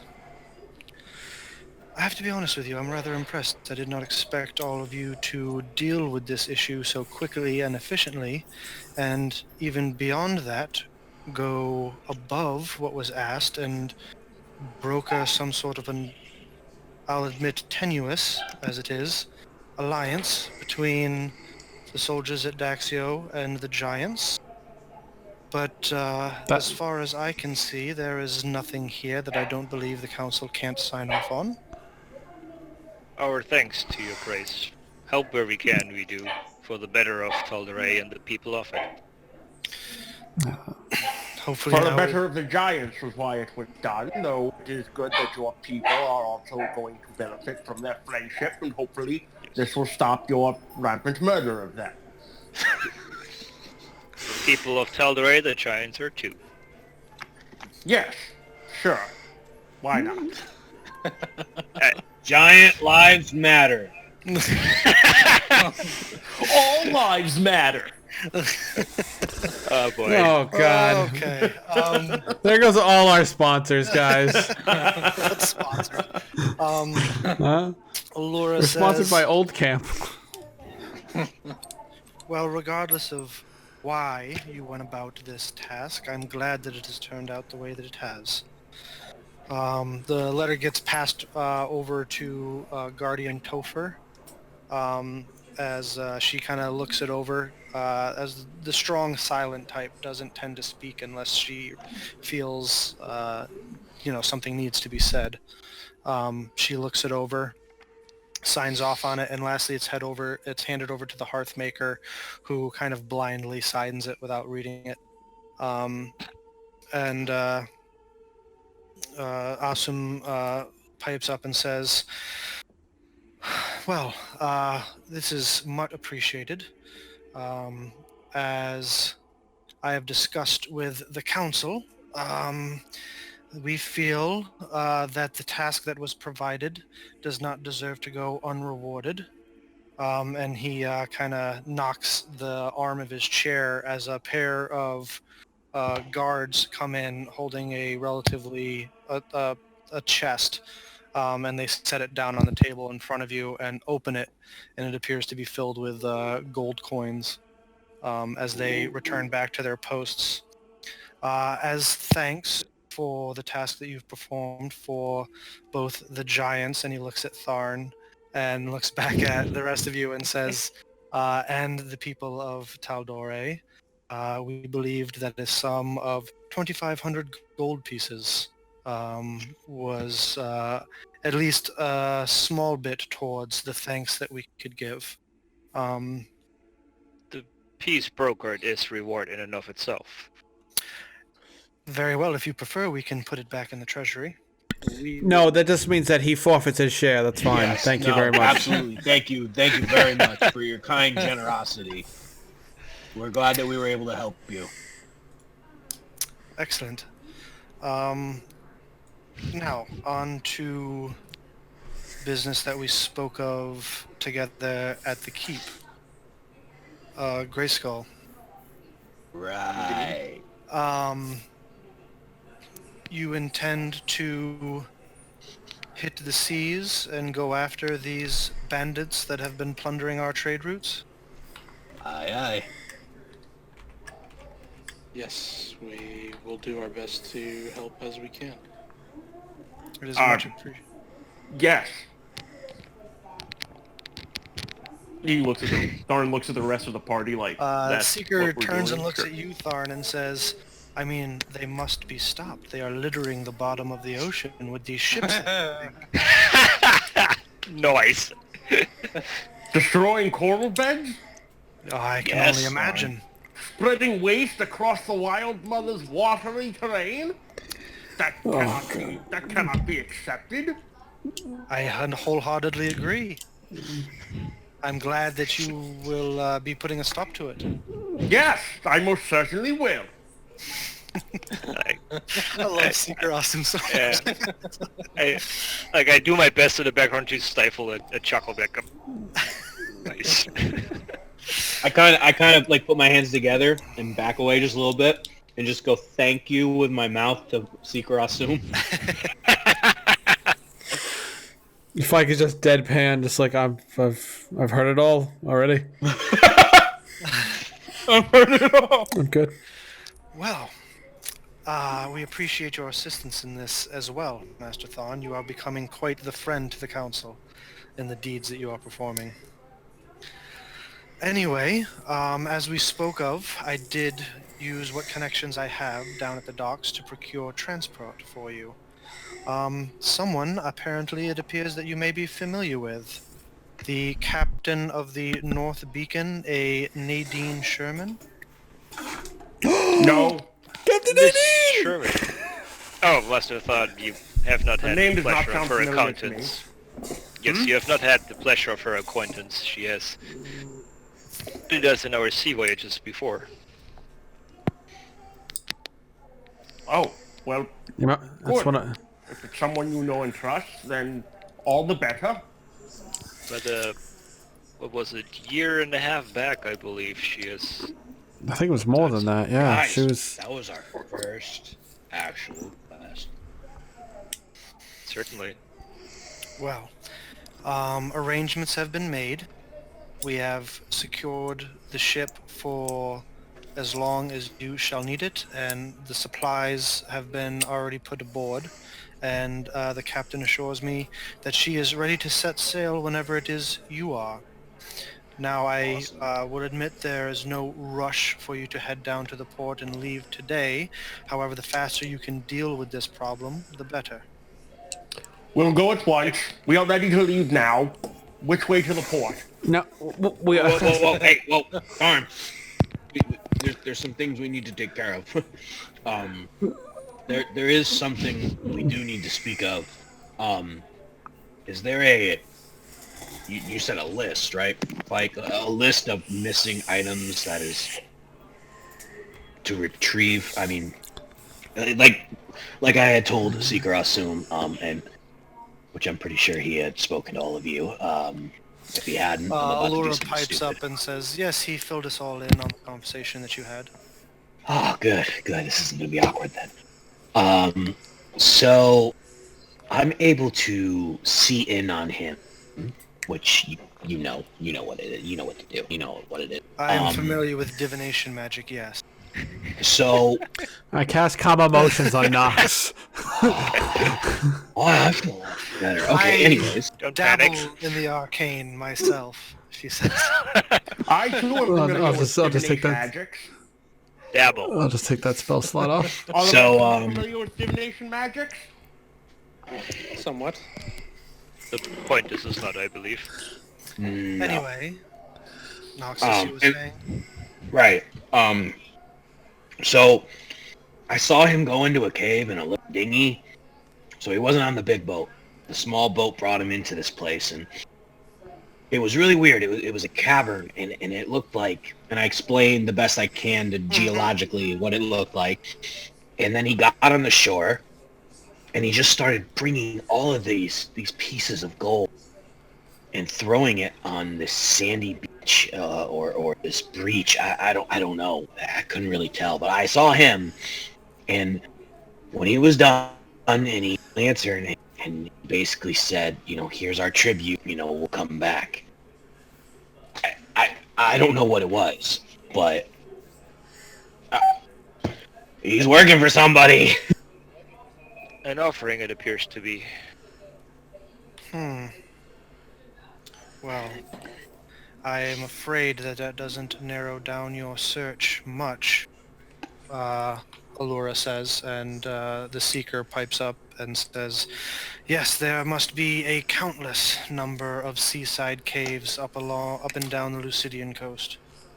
But I mean, like, ones that have that glassy, like, crystal-like visage or surrounding it.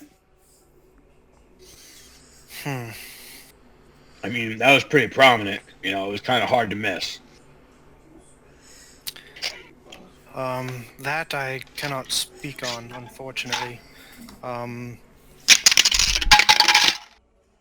But, I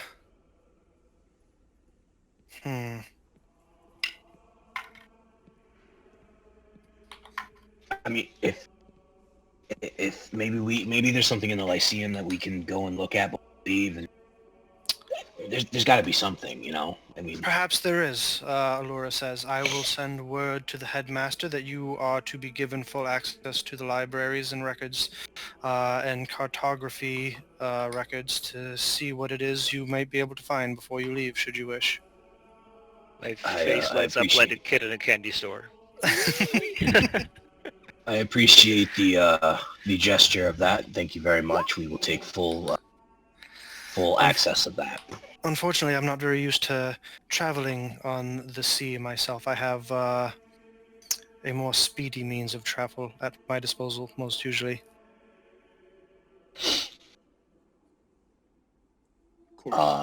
Teleportation, I mean. Right. Yeah, right. I'm familiar with teleportation magics as well. Of course you are, Master Thorn. Yes, there are quite a number of arcane things out there, and I start listing stuff. Do not list them! Do not list them! Not now. Yes, Master Thorn, I am well aware most things arcane. Thank you. Good. I'm gonna roll a die real quick. Fuck is dead, just dead silent, and then just She do lets not me go list about them. 4 minutes before she stops. God, That's really long, actually. Yeah, you need a seconds die, man. I do need a seconds die. Now, if there wasn't anything else, unfortunately, as I said, we do have some things we need to attend to. I believe, Yes. Topher, you are in charge of making arrangements for the ceremony. Yes. Is also the first and only word she said so far in the council meeting. Will there be a public remembrance? Topher says, that is the intention. In 2 days' time, at the temple of the Lawbearer, to which he was such a devoted follower, there will be a time for the people of the city to come and time for the people of the city to come and say goodbye to their long-standing servant. Thorn makes a face when they say Temple of the Bear. Like, ugh. Maybe the journey we can delay for 2 days to show respect to Sir Bram Goldhand. Absolutely. That is your Sure we could. prerogative. I think we should get underway as soon as... Well, Yes, we heard you say those words, We Don. can discuss that later. I'm sure these kind leaders have more pressing matters to discuss than our schedule. oh, Indeed. as if you reading my mind, Bureau, and I didn't say it. Is there anything else that the council can do for you all today? I kind Shelby, of look I at believe. Mike for a minute. Somebody better jump on Thorn before listing stuff. Yes, there are a number of things you can do for us. Well, first and foremost, stop destroying nature. Second, That will be all, I believe, for today. Thank you very much.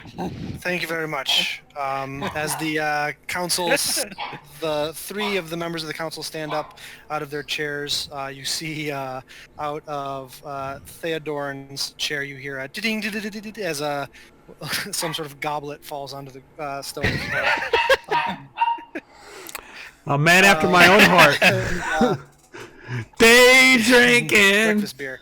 Breakfast beer, yeah. Fruit shop. As the rest of them stand up, Topher says, Noxus, a moment if you wouldn't mind.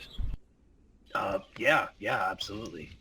As the rest of you kind of make your way out to the holding area, Topher kind of pulls you aside and says, excellent work with the events in the Authenden Pass. Oh, thank you. I must say I was a bit disheartened when the Seeker informed us of your previous proclivities. Kind of look down and look a little bit.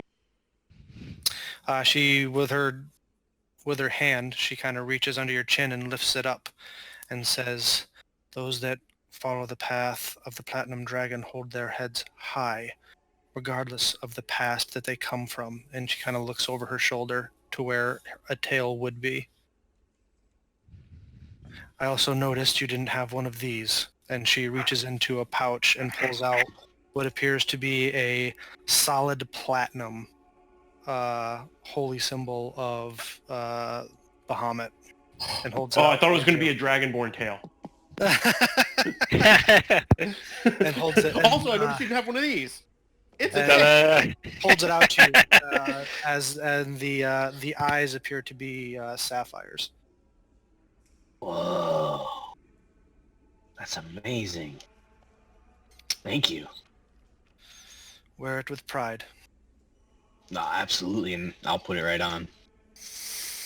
I hope you will carry it and our patron's teachings back to our people. I understand you need to deal with this thing from your past before you can do that, but the reports I've been getting out of New Draconia are disconcerting. Yeah, I didn't just look in on Gator. My mom is there, and I'm very confused. Topher, I don't understand. It seems that everyone is together. I would have thought the opposite. Ravenites fought the Draconians. I thought there would be dismay because of it. Together, they want unity, and they want. It was what they say. Unbar the what? Teachings. And I think they want the original teachings back. Yes, there is a group led by a Haran Rex. That's my mom. I am aware. Oh, Of both I didn't know that. Dragonborns and Ravenites that are pushing for a united peoples and government. The unfortunate part, as Lady Allura informs me, as she has just come back from there, is that there are militant factions of both Dragonborns and Ravenites who are actively seeking to destroy this unity. That's definitely not good.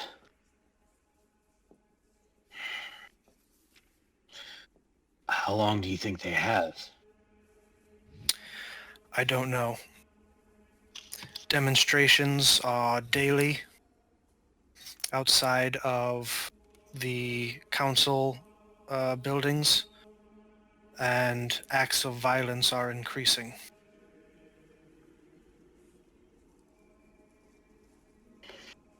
Now, I would recommend that you go and deal with this thing from your past so that you can deal with our people's collective future. I will. If you'll excuse me, I have funeral arrangements to make. Yes, and thank you for this, and I won't let you down. I will be praying that you don't. She turns and exits the chamber. As she exits Then- the chamber, Tharn pushes the door open and goes, "Are you members of the Caldori Council?" Dementia setting in! I pull Tharn back and say, Tharn, what are all the other arcane things? Oh, well, there are many. We'll start with A for adulation. B for punishment. Eventually, Noxus, with what looks to be a new fancy holy symbol and a somber look on his face, joins you guys just outside the council chambers. Everything okay? Yeah. So, you know, I looked in on my mom last night too, and we really got to take this seriously, and we gotta hurry up. I mean, Seriously, I believe all of us are taking it, and timing, unfortunately, is not in our hands, as found we need to be by Gator. I just need to get back to my mom and our people, and I need to teach you guys more Draconic. So that's gonna happen on the boat. All right, let's get our shit today. Like, I Nox suggest is we not head very out right- focused. I'm sorry, what was that? I agree with Noxus. Let's head out right now. Well, we're staying for the funeral, right? Right, that was the thing. Yes. Yes, we're Did you staying for not the just say funeral. time was of the essence? We must do this quickly so that you may return to your this behind you. Yes, it is, but respect and honor come first. Respect and honor for who? So For a Bram man- Covenant. Yes, for a man who led the people Ma- from a very dark time. Many men lead. You say that the honorable thing we must do is to put this behind us, which is more pressing. Thon, civilized people need time to mourn when things pass, and we must pay our respects to the dead when that happens. Some of us do it in small gatherings, and some of us do it in mass. And this person led this city through a very dark time, and that's why we're staying. What dark I time? say this, but to the point of Tharn, respect and mourn, we can mourn Braun on our own terms. If time indeed is of the essence, maybe the mourning will have to partake on the boat apart from the city.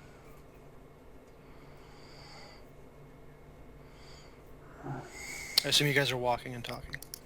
Yeah. Yeah. Yeah. The question is, which direction are we walking? Well, I know Pike and I are walking Through the halls of the People's Palace out to the Cloud Towers. Yeah. The city.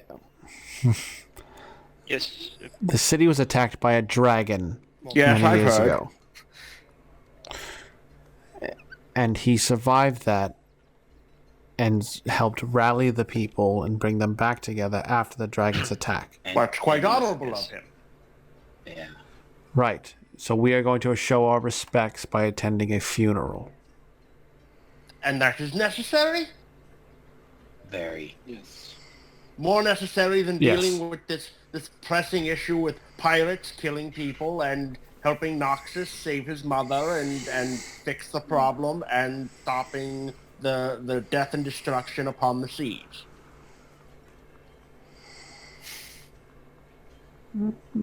Yeah, kinda. You sell it the same way I sell it. You can. I understand the point you're making because I made the same point last night. But yes, Well, if that is how it is, then that is how it is. I appreciate you being so understanding.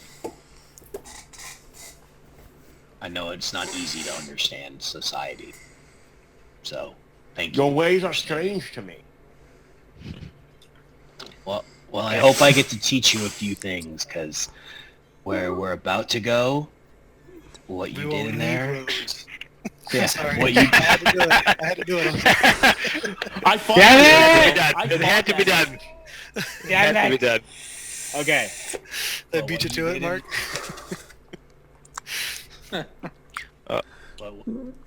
if we don't have roads, how are we going to? Sorry, go ahead, Knox. So Vaughn, what you did in there, it's okay for some people. We're going to go to my home. That is the distinct line of life or death. There are people dying left and right where they're right now. My mom may be one of them. She may already be dead, for all I know. But Well, you need could to try ground- on her, that would tell you. That's what I did. So, you need to make me a promise. Alright? Can you do that? Of course I can make a promise. I'm a sentient being. Okay, I need you to keep this one, though. When we step foot in Draconia, please, let me do the talking. We're going to Draconia? I thought we were going to the sea. Is Draconia in the sea? We will eventually go to Draconia. But I Well, when need we you... eventually go to Draconia, then... I mean, obviously, I would not interrupt you speaking with your mother. That seems quite pressing. I need you to not do it when talking to very important people as well. I can do that, yes. Okay. Thank you. Alrighty. Oh, sorry. Go I ahead. pet Tharn on the shell. Be like, well, it appears there might be a way after all for me to understand you and come closer to you. Now, Tharn, list all the type of mushrooms. Go. All the type, well, there's quite a bit in the fungal family. Mike, let's go, let's go, let's go! Mike! Why? Disengage, Dash! I try and keep up. I'm an agent of chaos. I'll shoot a magic missile at Fike. People think I don't have a plan. I'm like a dog chasing a car. I wouldn't even have to do it. My car. Tar. I want to know what it. Oh, hey, that's fun. Guess what? Thorn doesn't know what an important person is in Draconia. We'll see what happens with that. All right, so Just start pointing at people in the street. Important. you guys Important. have Important. some stuff you wanted to do, some shopping you want to do. We went over most of it earlier. Yes. Fike, you are able to find all the things that you wanted to find. Awesome. Should you choose to purchase all of them? We also have a note here. I gotta clear. I'm sorry. Oh, we have Go a ahead. note here to see if there might potentially be a ring of calm emotions available within the city. Yes. Was it a ring of calm emotions or a ring of It says ring of calm emotions. Well, that was the thing. Who said that? Thomas. Yeah. Renata. I thought it was Thank Renata. you. Renata. Oh, is that in your guys' little text thread or whatever? Yeah. Okay. Yeah. Yeah, something to help resist charms. Okay. So I guess it would be a ring of mind shielding or something. Not quite. I think Yeah. like Ring of Mind Shielding's a little Yeah. bit What? Oh, okay. yeah. It just said ring of calm emotions, and let's not pretend to know specifically if it's Yeah. not that what she might be asking for. Yeah. one sec. But it also said I hate being charmed. Someone see if there's Charmed or possessed. yeah. I think Someone there see if is- there's a ring of calm emotion. Fucking Well, hate hold on. charm. I'm looking. Hold on. It's in roll 20.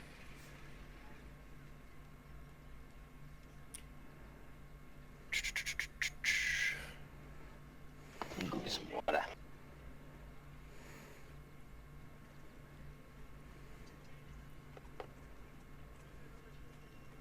You know, Knox's voice is hard. So on a good day, I drink some nice hot tea. Keep my voice nice and well. Is it Yorkshire tea? Do a brand. Well, I'm not sponsored, so I can't really. Ladies and gentlemen. Now, if I were to, I would say you should totally get the Big Elo Wild Blueberry Acai. It's so good. I'm actually gonna get some right now. Actually, I should do that. Apparently I'm the only one who watches the Spiffing Brit. Caffeine free, What it sweet. is? Don't even If you know get a what that chance, is. check out his YouTube station. He's got funny. He does videos where he exploits different games with ridiculous exploits. Interesting. Yeah, it's pretty good. Yeah, I don't see a ring of calm emotions. And the ring of mind shielding is more. I think maybe she means a ring with the calm emotion spell put into it. Attached. She wants it enchanted. Because the second part of the one of the two effects is you can suppress an effect causing a target to be charmed or frightened.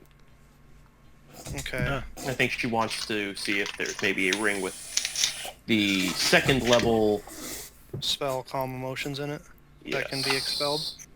That makes sense. Yeah. Can suppress any effect caused by target. Why am I not being able to pull up that spell in my little compendium thing? It may I don't be know. in. I'm looking at it in the compendium for 20 right now. That's where I'm and trying to look it up, and it's.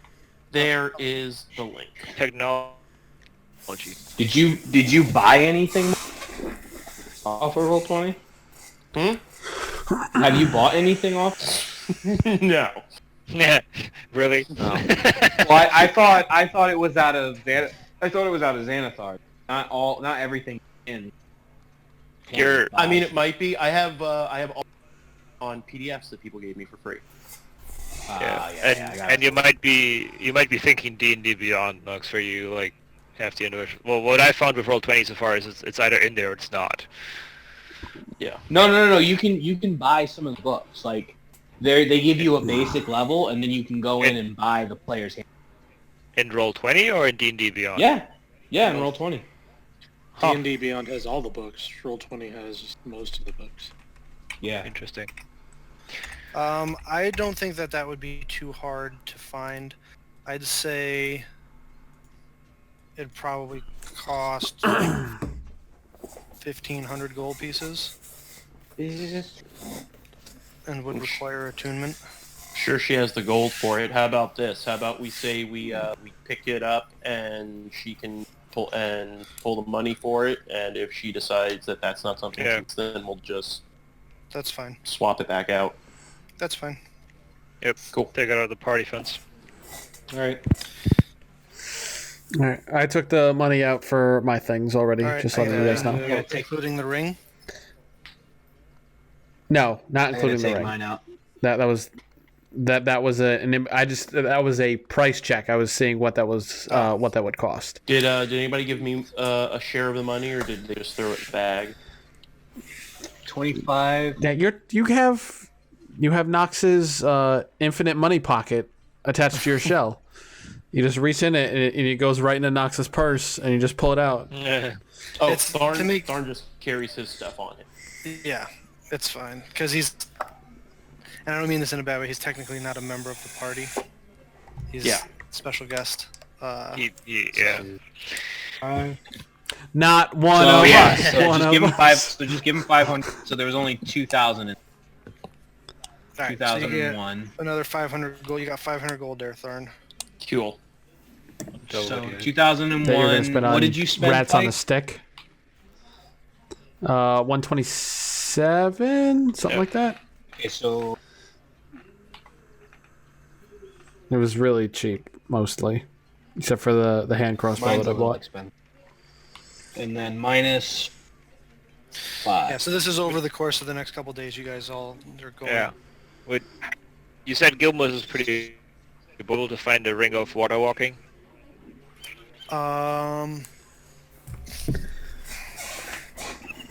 Just float, Shango. You have that spell. Yes. So yeah, Tharn, make sure you put in that you got 500. You got 500 from that share. I marked it. All right, cool. He does not have a ring of water walking. All right. Unfortunately. If you're worried about it, I can cast Water Walk. I have water breathing too, so. Cast float on myself. I'm a turtle, so I'm not worried about it. I'm a turtle. Turtle. You say that, and now the dam's gonna drown you. Just a minor item, Bill. I would have the next day I would have used stone shape to repair the damage I did before. Sure. Yeah, we all know Percy would have pissed. Oh, Tharn, I have a gift for you. Would you like to move 5 feet of earth at a time for no reason? Sure. All right, here's three scrolls of mold earth. There you go. When someone dies, you can dig them a grave with ease. Thank you for the gift that I probably won't use. And I put them in my pocket. I put them in my pocket. Well, you got 3 scrolls of mold earth. There you go. You say that, and you're gonna meet someone that you care about a lot that you can't dig them a grave, and then you're gonna be very sad for yourself. Of digging a grave. I'm a nature cleric.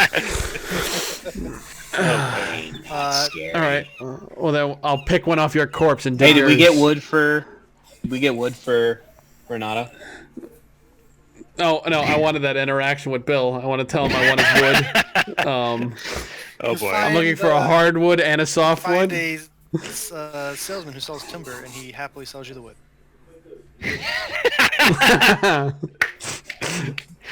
But what does he look like? Looks like a guy who sells wood.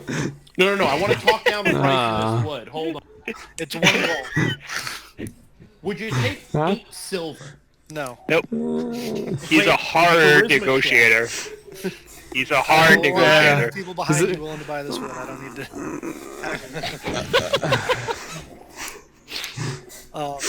to. He sounds like me on any given Are you night. spending the 400 gold, Nox, for your Yeah. armor? It's gonna take 3 days. Yes. All right. So you no longer have the 2 adamantine breastplates on you as they need him to work on it. Yep. All right. That's the shaping the breastplates into a half plate or something. Yes, he's shaping the 2 breastplates into a half plate armor. Yep. You go see Karen to get the armor made, as she's probably the best armor smith in the city. Cool. Yeah, pick the way to get that, please, guys, please. Anything else you guys want to do over your? It sounds like 3-day little hiatus or 3-day wait before you guys leave. Just We do have. stop Go by ahead. and say bye to Mom before we leave. Okay. Yeah, I got your message earlier. You're more than able to do that. Is there any amount that? I'll leave her with 10 platinum. Okay. Oh, Piero, this is so much. I don't know. Sorry. No, that's Why is your perfect. mom taking it? That's perfect. Eventually, she takes it and puts it in her special spot where she keeps her money. That's the mattress. Under the mattress. But she forces you to stay for a very large dinner, and makes you eat more helpings than you actually need, but eventually sends you on your way. I'm sweating by the time I leave. Yeah, you get the meat sweats. The first night, I would like to rob Bureau's mom's house. Actually, I actually want to talk to Bureau. All right. So at some point over the course of the 3 days, Noxus, you find Biero. What's up, Nox? So,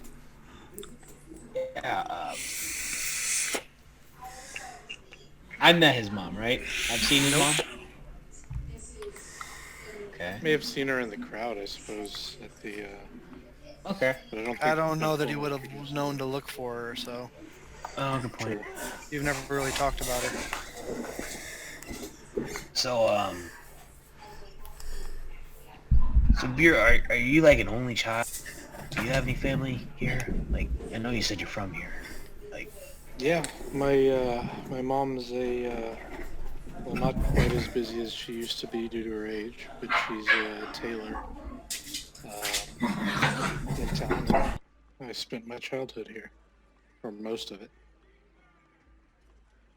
She's a nice lady. dude. Well, I kind of need an overcoat. You know, I explain what I need. Like a duster, like- essentially? Yeah, pretty much like what a pirate, like what Captain Jack Sparrow wears, but I need it to fit over. over your armor. Yeah. Well then, let's go meet her, and I'll take Nox to meet my mom. All right. So we'll say you take him when you go to see her.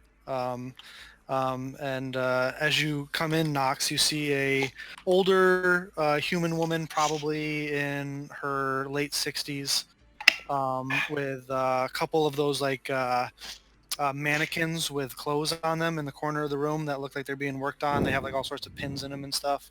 And as you come in, she's like, "Oh, Piero, it's so good to see you that you've come. You were just here only a few weeks ago, or a couple weeks ago. This is you usually don't visit this often, but I'm thrilled to have you here. Sit down. Let me get some food going." Hi, Mom. Like, "Oh, who's your friend?" This Hi. is my friend Nox. Nox, this is my mom. Oh, Hi, you're a big hi. one, aren't you? Yeah, you are very, very happy. Oh, Not I try used to to be. this. Here, come sit down. I'm gonna feed you. And she like forcefully pushes you into a chair. Oh, shit. Okay. Oh, sorry. I didn't mean to swear. Oh, goes jeez, over- I'm so sorry. That is a strong old lady. Nox is heavy. She's got Yeah. that mom strength, like. As she goes over and she puts out a spread for you guys that's like probably enough to feed like 6 people. Whoa. But yeah.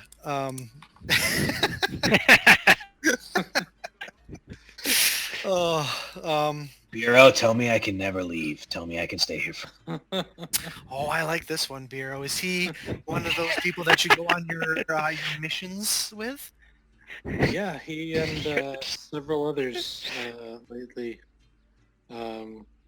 We've ended up here in Amman for on and off for a few days here and there, but we'll be heading out to sea soon.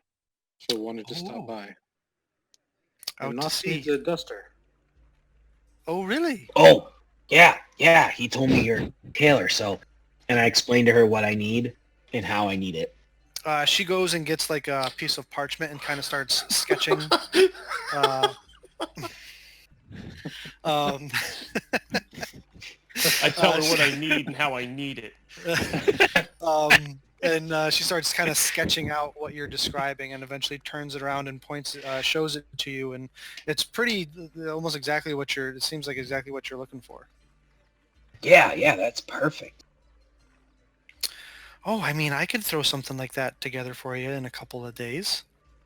Okay, yeah, we're staying here for days and we'll be gone again. I mean, you're a friend of Biero's, I hate to impose, but I would need some coin for the materials and whatnot. Oh, absolutely. And I don't even ask her how much it is. I'm sorry, I didn't catch that.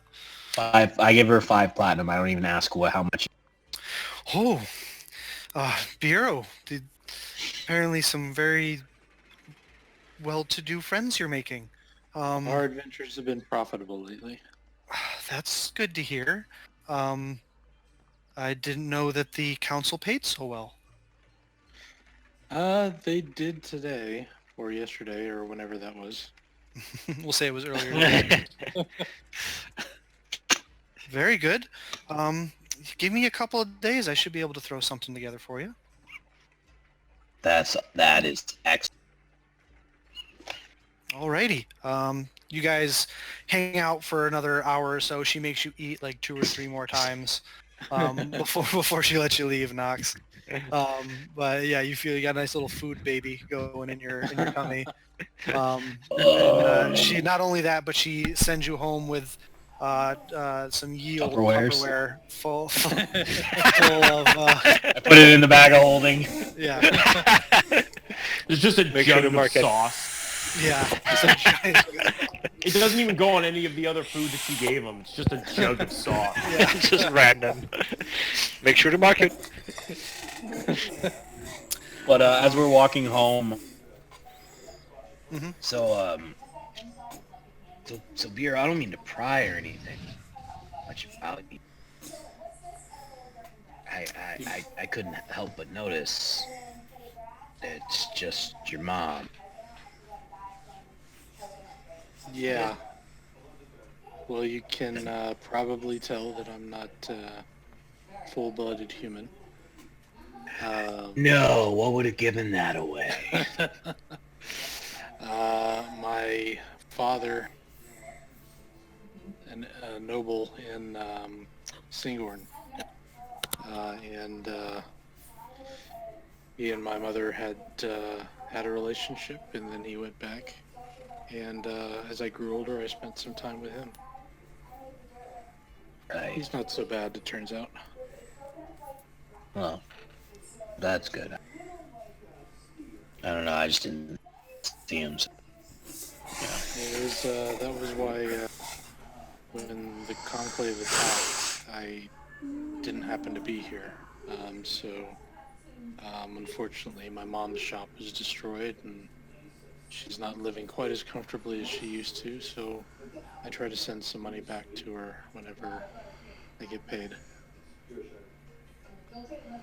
It's an honorable thing to do, man. I do what I can, as do we all. But as you can tell, she's been through a lot, and yet she maintains such a chipper personality. Yeah, I'm not gonna lie. That was a little creepy, but I liked it. It's my But mom, still. dude. I know. I'm sorry. I'm not used to it. I'm just not used to people being that nice, and it was really good for a change. I really want more of it. Well, she's pretty welcoming. So if you are more clothing or just want to stop by, she's a nice person to visit. Definitely at him. All right. I had a thing. Yes. First, I'd like to go and visit Biero's mom. Okay. Heroes has got it going on. Sorry. So I've waited so long. So sorry, Bureau. I go to Biero's mom's house. I open the door and I go, "Are you on the Taldore couch?" And I walk. Just one quick thing. Remind me, Billiam, the area around Taldore, between the walls of Taldore and Greyskull Keep. It's The like walls of gentle. Amon and Greyskull Keep? Whatever. It is. Between Amon and Greyskull Keep, it's just like gentle rolling hills, almost like prairie land and stuff, right? Yeah, I mean, there is the lower slums that's between the walls and Greyskull Keep, which is just beyond the slums, and beyond that is mostly coastal farmland and rolling. Yeah. Okay. Yeah, I'm just going to each of the days of downtime. I'm just going to encroach on the area and spend 8 hours casting plant growth Okay. in a bunch of different places. All right. Totally. Oh boy. Place not too far from the from Greyskull Embassy, there are now a few rather large glades, wooded glades and woods that were not there but a couple days before. I slap Bureau on the arm and I go, "Hey, that tree wasn't there before." It came out of nowhere. I think I know who's been here. Oh boy. Yeah, basically just like, you're going to encroach on nature? Well, now nature encroaches on you. Nice. you do it near the wall so the root system kind of gets in Yeah, there. yeah. Because it's a half-mile radius, so basically... Yeah. Aggressive plant growth. Yeah. Yeah. I just see him like amassing a bunch of treants and just be like, "Open the gate! These trees were my friends." Yes. Shango, is there something you needed to do? Yeah, I wanted to, since we have a little bit of time, study in the... Mom? Yeah, CBR's mom. And then study in the Lyceum on Rakshasa. Okay. So you got essentially it's 3 days to. It sounds like you guys are taking 3 days before you leave. One of those days, or at least a portion of one of those days, will be spent going to Brahms' funeral. But the first day you'd like to use to... I don't attend. Okay. The first one you'd like to use to study Rakshasas? Yes. And Alrighty. do I need to like be more specific, or can I just generally? No, you can study? just generally try to study Okay. Rakshasas. If I need more specific, I'll ask you to be more specific. But Cool. go ahead and make an investigation check. Oh boy. 6. That went well. Should have cast guidance on yourself. I don't think that's something I can do for this, is it? Because it's like a... Yeah, you could Okay. guide And it- yourself on this. I don't know if it's gonna make a difference, but... Come on. Let's see that 10. 9. Hey, that's not bad. Nine's not You bad. find less information than what you find less information than what Tharn already gave you. Yeah, he beat me to it, but a lot of what it talks about is stuff that Tharn kind of already shared with you. You know, to reiterate, they are devils. They have their claws can impart a curse. They have an immunity to lower level magics, and even higher, middle level magics. They,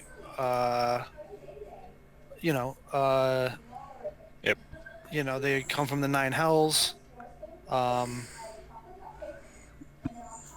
Unfortunately, I mean, you were able to books that kind of deal with devils in general, and there's not a lot of specifics you're able to find, at least not stuff that Tharn hasn't already kind of explained to you. Okay. And then the second thing, I would like to take a minute to go down to the docks to find Nadine Sherman, the captain.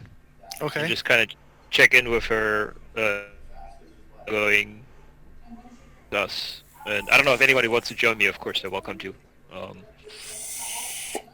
I'm sorry, you kind of broke up. What did you want to go check in with her about? Oh, sorry. If she remembers us and how the preparations are going, and if anybody wants to join me, I'll announce this to the group, right? I'll be like, hey, I'm checking in on Captain Sherman. I will go with Shango to deliver my supplies to the ship. So Fike, you and Shango head down to the docks. You find the familiar ship of the North Beacon, and standing at the top of the gangplank is the white dreadlocked hair under the tricorn cap of Nadine Sherman. By the way, we're dressed exactly the same. She's dressed I have the... fairly the same, though as she is in much warmer climes. She doesn't have the jacket on, and her sleeves are rolled up, and yeah. Greetings, Captain. I just look It good. has been quite some... Hi. I won't. Permission to come aboard. Permission's already been granted for you. All right, cool. Not gonna lie, I was a bit surprised to hear. Your names again. So... I'm surprised. So was I. Well, with the trouble you lot seem to get into, I didn't know if you would still be alive or not. So far, so good. You appear to have been up on the upwards trend at this point. Indeed, it's cold waters up there in the, around the Salted Bluffs in the Shearing Channel, so I figured I'd come down to, around the continent to warmer climates. Luckily, it appears we were able to avoid these pirates that have been hitting many merchant ships. So far, yet it appears avoiding no longer we will be them. Yeah, Council's paying pretty well to bring you guys out to encounter these folks. Appears so. How are the preparations of the... Council's provided pretty much everything. We're ready when you sail. All right, I have a box of rum and a bag of oranges. Where do I put this? Oh, my men will take care of that for you. No, no. Put it away. Of course. Whatever do you mean? What are you implying, Father? I know what men. It's Captain Father now. I am the captain now. Look at me. Look at me. I'm the captain now. I'm not implying anything. I just if I don't get my alcohol, I'm very shitty to deal with. So just make sure it doesn't all get disappeared. Don't worry. My crew is well trained and disciplined. It's really nice to see you, and I give her a big hug. All right, that's not really necessary. She kind of gives you one of those Consent. like Consent fight. her arms are down, and she kind of gives you one of those like little taps with the one hand on the back as you. Hey, I tackled a harpy in front of this woman. She should respect me a tiny bit. It's okay. Okay. All right, that's enough now. Forward, we look to another voyage with you, Captain. If anything we can be of assistance, please let us know. Oh, your jobs when it comes to you all are always exciting. I'll give you that. Certainly. The name of our lives, that appears to be. But So when is this do you ship expect for us to be outfitted for coming up? combat? In what day is this? The second day? This is the second day, yeah. Okay. In 2 days' time, we after the funeral of the great Bram Gold Hand, we expect to set out. Oh, all right. I heard there was a big to-do about some important feller. We'll be ready. Glad to hear. How far south are you planning on taking us? As far as we need to find this Gator crew. Is there a specific location we'll be headed towards? Shoot, what were those islands called? We're still looking. Cuckoo, where's that pigeon if you need it? Wait, I got notes. I think, maybe. I got There we go. Dagger Bay. Yes. Dagger Bay. The Dagger Bay Islands have a possible hideout. Well, there's no islands.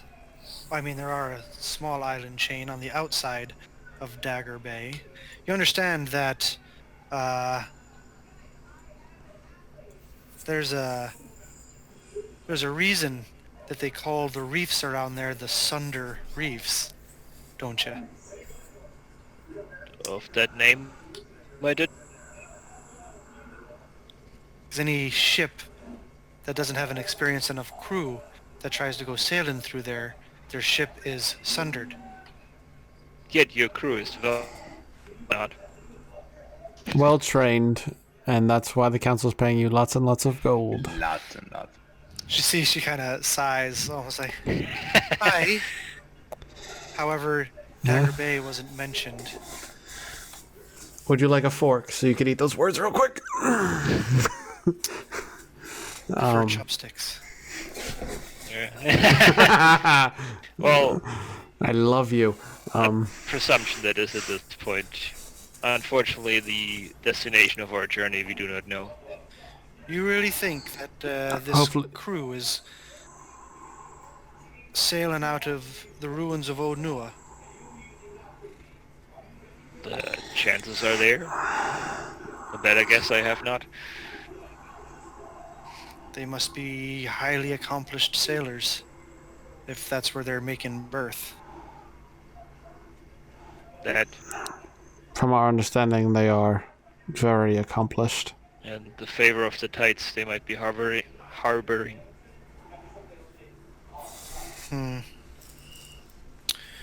Well, this is going to change things a bit. I'll have to go and restock on repair supplies just in case. I mean, we have our own boat that we're taking with us. If we need to take a longboat in, we could do that. If you have your own boat, why are you hiring out my ship?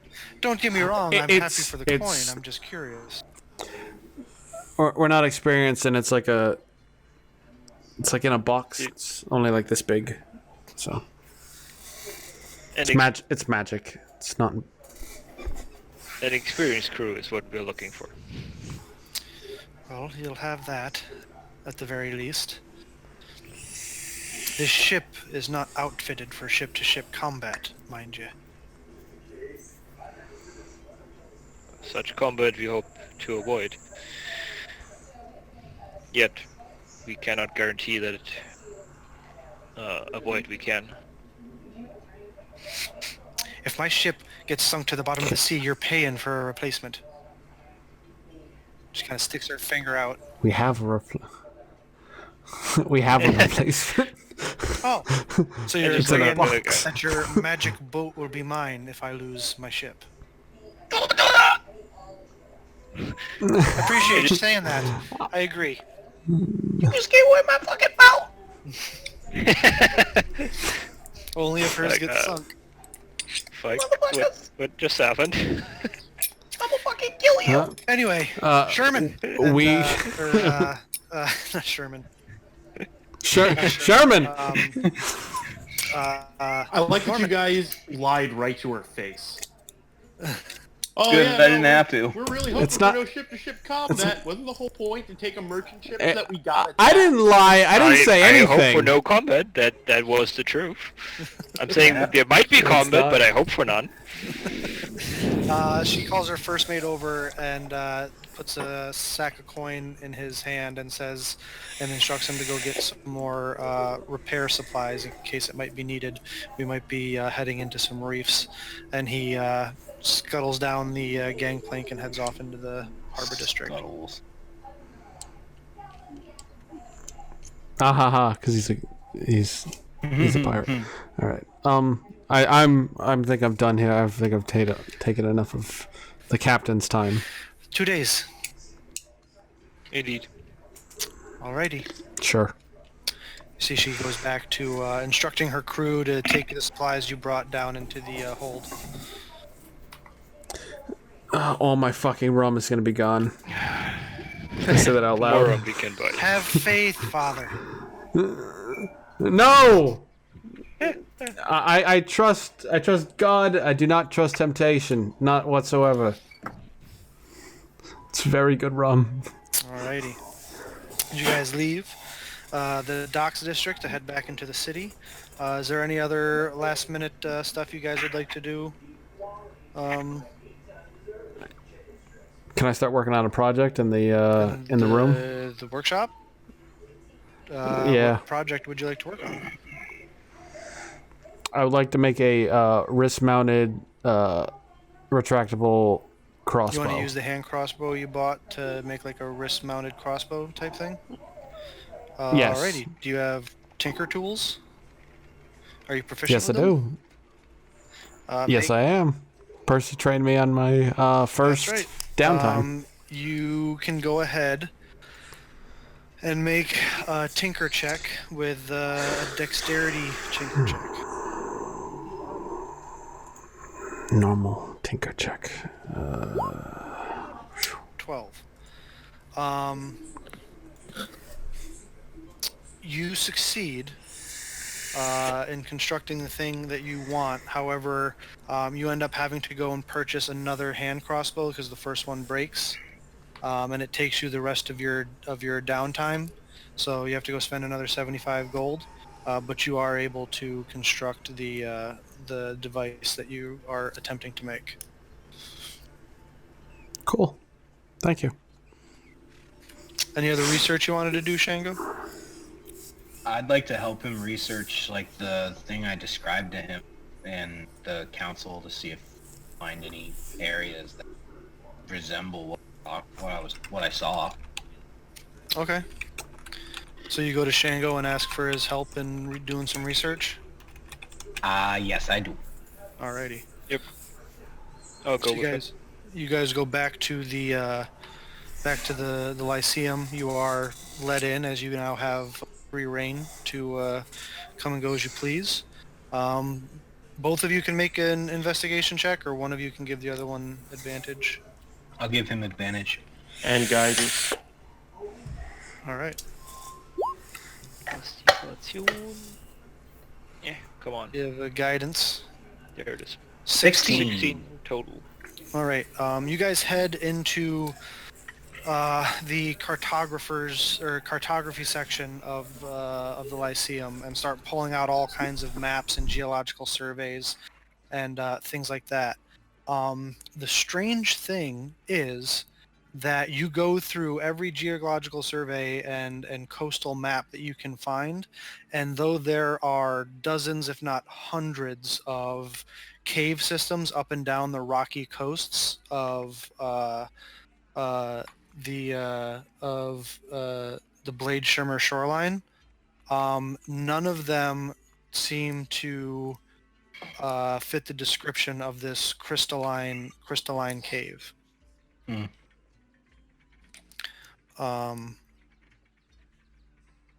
So you guys do a little bit more research on where caves like this might be, and there's none of them really on this western side of the continent.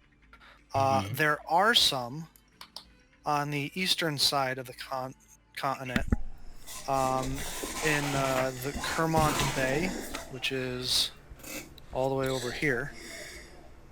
And the reason that those caves develop like that is because of the intense heat and the intense heat that's generated by the Ashen Gorge volcanoes. That when the certain rocks, like the ones on the western coast, are superheated like that, they tend to almost have this almost like when sand gets flash heated, like when lightning strikes like a beach, it almost creates like this glass like material. Wonder I do if Gaeta cannot be found, or his hideout cannot be found, because on the eastern shore it is. And some means of teleportation he uses. Maybe. But that still doesn't explain why. That's a long way to go, Shango. We'd never get there. Yes. We gotta get a boat. Teleportation cares little about the distance. Yet powerful it must be if his whole ship is being transported back and forth. Yeah, that's a very, very strong incantation. Like, something has to make him go there if that's where he's going. Yes. What if whatever's living in that cave that made the thing, I don't know.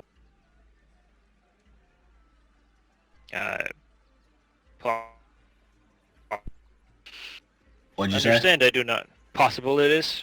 Understand I do not at the moment, but curious I am to find out more. Maybe we should look in to see if what things can make like that can emit immense heat. I don't know. My brain hurts. Yeah. Chances there are such a cave was formed over here on the western shore. Good thought that is. Yet I believe the answers we will not find in these walls. Yeah, we're gonna have to. Hopefully that doesn't take long. We need to find this guy. Indeed.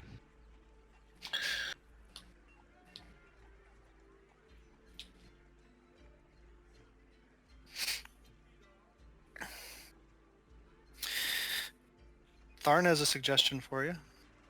I know, I was waiting. Now, who would that be?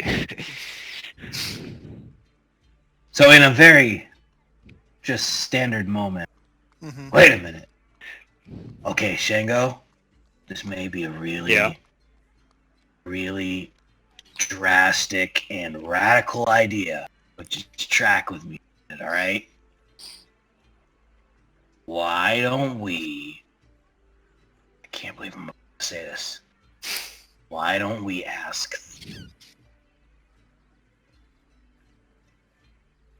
Ask. Tharn. Oh, sorry. It cut out in the perfect moment. Sorry. I don't know. Well-traveled he is, you think? I mean, when I look around for any old people, I mean, he is... So he must have gotten around. He's got to know a thing or two. Well, sharing his knowledge he likes to do, so pick his brain we might want to. I will leave that to you, because my brain hurts when I'm around. But I'll at least just explain what I saw and see what he says. Okay. So we will go to find Tharn. Alright, you guys find Tharn not too far from Greyskull Embassy in the midst of a deep meditation as a glade of trees is growing up around him. I hit Shango, and I'm like, I called it. Fucking called it. I knew it. Wait, what? What? You called what? He's fucking doing it. He's making trees. Thought it was Interesting. He's fucking with us. Well, I believe Disturb we should not do him now, so wait, we will have to. And I sit down next to Tharn and also start meditating. Another 4 hours goes by before Tharn is finally finished. But eventually he kind of stands up as this is a intensive process, kind of sweating a little bit as he notices that you guys are there. Hey, Ah, I'm apparently sweating, even though I... Oh. You know what? the magics are working in mysterious ways. Yeah, it's a world of magic and mystery. Part of our history, along with the secrets of gummy berry juice. Ooh. Well, another time you will have to tell me about that gummy berry juice. Delicious it sounds. You appear to be making great strides to enforce the nature around Amon. Yet, Yes, well, it is clear that the nature here has been scarred by these people for some time, and I shall do my little part to help give it a push back in the right direction. You can't trust any of those heathens at the Melora Temple here to do it. Are you not a Melora worshipper? What? Oh, I most certainly am. They, however, are corrupted scum. Anything I can do for you? Yes, yes, absolutely. Noxus, you remember that brain-hurting comment? We are there. Yes, yes, mine is there. Mine is there too. Do so you need a Tharn. restoration? No, Plus Tharn, no. restoration. Ah! Wow, that actually feels a lot better. So Tharn. Indeed it does. Listen, I've been doing some research. I'm trying to figure out how this cave I saw was formed and where it would be here on this side of the continent. And honestly, the only thing we could find is it was Kaimorta Bay. That's how you pronounce it? Kaimont. Kirmont. Kirmont. Kirmont. Kirmont. The only place that we found was the Kirmont Bay because of the volcanoes there, and if that's the case, there's got to be a way for him to get to the other side of the continent to even get there. So, like, is there a place over here on this side of the continent, or Is he literally using a teleport? Higher. Like, I don't get it. Like, do you know anything? Tell me of this cave again. And I assume you do. Yeah. It has been some decades since I have been that far east. But let me see. DM, what kind of check would you like me to make? Well, it depends on exactly what you're trying to determine. If you're trying to access knowledge of like like I'm blanking on the word, the study of like rocks and stuff. Geology. Geology. For some reason, I kept thinking of geography, but geology. It's a little of both. It's the geology of the geography. Okay, then I'd say nature check. Nature? Yeah. All right. 24. I could guidance myself for each of these, but I don't If know. you choose to. So as far as Sure, why not? Let's know as much as we can, if that's how we're gonna do it. That's how we're gonna do it. Boom. 27. 27. So as far as your knowledge of the geology of the local geographic region, you know there are countless caves, sea caves, that are accessible at different times of the tides, all up and down the western coast, from the Seashell Mountain Range to south of Dagger Bay, in and around Visa Isle, and in the Fesburn Narrows. However, though all of them have a similar geology to the caves on the eastern coast that they speak of, they don't have the same crystalline formations inside them because they lack the heat from the volcanic activity that's over there. But based on the description he's given you, it's something that could have been artificially created through a superheating process, much like you've seen when in thunderstorms and lightning storms on a beach, where sand is superheated at a super high rate to create these like abstract glass shapes. Yeah. I guess the bigger question would be, from what he saw, was it crystal or was it glass? And then trying to figure that out. Make a persuasion check, Noxus, to see how well you're able to describe it for him, and I'll take that off of your current nature check too, Tharn, so you don't have to roll again. Persuasion, there it is. How descriptive you can be. All right. Well, luckily Tharn rolled really well. It sounds to you more like this, because of the prismatic coloration that the light creates with it, that it's more of the latter, more of like a glass type. More of a glass. Yeah. Okay. So then this probably isn't caused by mineral. Exactly. It's caused by heat, so superheated. It's less likely. So basically, it's not the caves near the volcano. It is more likely something in a sandy reach. Yeah. So I tell that to them. So any other questions you might have? The blessings of the storm Skater, we believe, has some sort of lightning storm creature resides in this cave. Lightning or fire, both can cause extreme amounts of heat, causing such sort of glass formations. Yes. Many ways there is to form this Noxus. Do I remember how technically big speaking, the opening if you was? wanted to, Shango, you could Right. do a practical experiment on this right now if you wanted. Yeah, if there's something close by, and I assume I know this, right? If I shoot a lightning bolt at, I don't know where we are right now. Oh, we're in the woods somewhere, right? Yeah, in Amman, you're not that far from a beach. Yeah. If there's something close by, like a sandy spot, I shoot a lightning bolt on the ground and try to...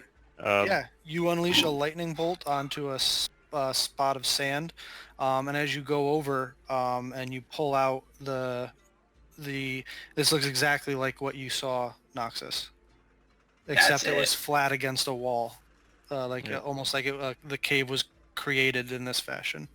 How do I remember how big the cave was? Like, putting wise. It was hard to tell since it was dark and the only source of light was the one lantern light that he had, but it seemed it was big enough for them to fit their skiff through without it being like rubbing against the sides of the wall. So this has got to be pretty big, because I mean, Gator's about as tall as me, maybe even an inch taller, and it didn't look like they were struggling with that opening. So, but what could have made this, Tharn? Do you have an idea? Well, as Shango showed us, it was most likely lightning. Yes. I believe many are... Or fire. Yeah, I believe many are creatures there are that can do such a thing, starting from Cordlor... Let's begin with A, and I start listing creatures. Roll a d4. About 4 minutes go by. Every now and then I'm like, you're rolling high on that one. Okay, Tharn. Okay, all right. Oh, okay. What realistically do you think beast, animal, thing could do this that can talk back and have like...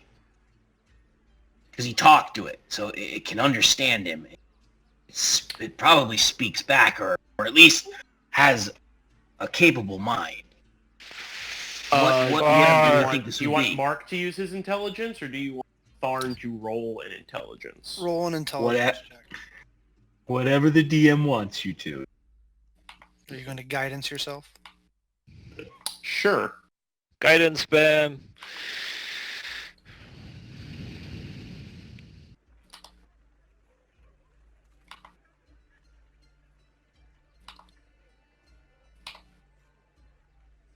$14.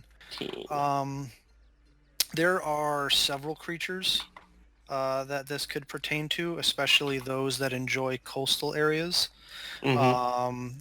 Storm giants very much enjoy coastal areas and have a command of lightning. Obviously, blue dragons are this way as well. They like to burrow, enjoy coasts and deserts, and have obviously control over lightning. I believe it's bronze dragons are their metallic counterpart, right? Or is it brass? Mm-hmm. Bronze. Brass. It's bronze. Brass? No, brass is fire. Brass is fire. No, it's bronze. Yeah. Bronze dragons also enjoy coastal areas, and could be capable of this. Behirs could be capable of this. On the other side with fire, anything that there's all sorts of things that have a fire breath. Brass dragons, red dragons, gold dragons, all enjoy burrowing coastal areas and have fire breath. What are those things? The three-headed creatures that have a dragon head on them. Chimeras? Chimeras. Chimeras have enough superheated breath to be able to pull something like this off, just to name a few. Okay. So I'll probably throw out... Actually, no. You know what? Those are internal thoughts. I'll say to them,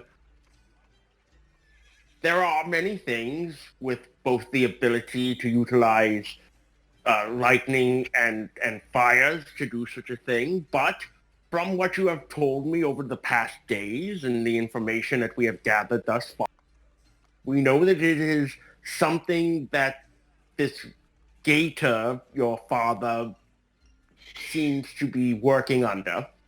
It speaks to him. It desires gold. It burrows in a coastal region. My guess would be also Tiamat may be involved. I think we're looking for blue or possibly red dragon. Quick and many conclusions I believe we make. Does we not certainly know that there is a sentient being commanding Gator or demanding his contributions. To a statue, very well, he might be talking. The burrowing, also a cave, this might be that has been transformed, but not necessarily burrowed. Certain I am mean, not. You're not wrong, but I mean, Did you not say it spoke back to him? oh, if it did, I didn't hear it. That might have just been Will. I thought Will it spoke back in comment. No. Oh, Noxus was kind of putting things together, just thinking.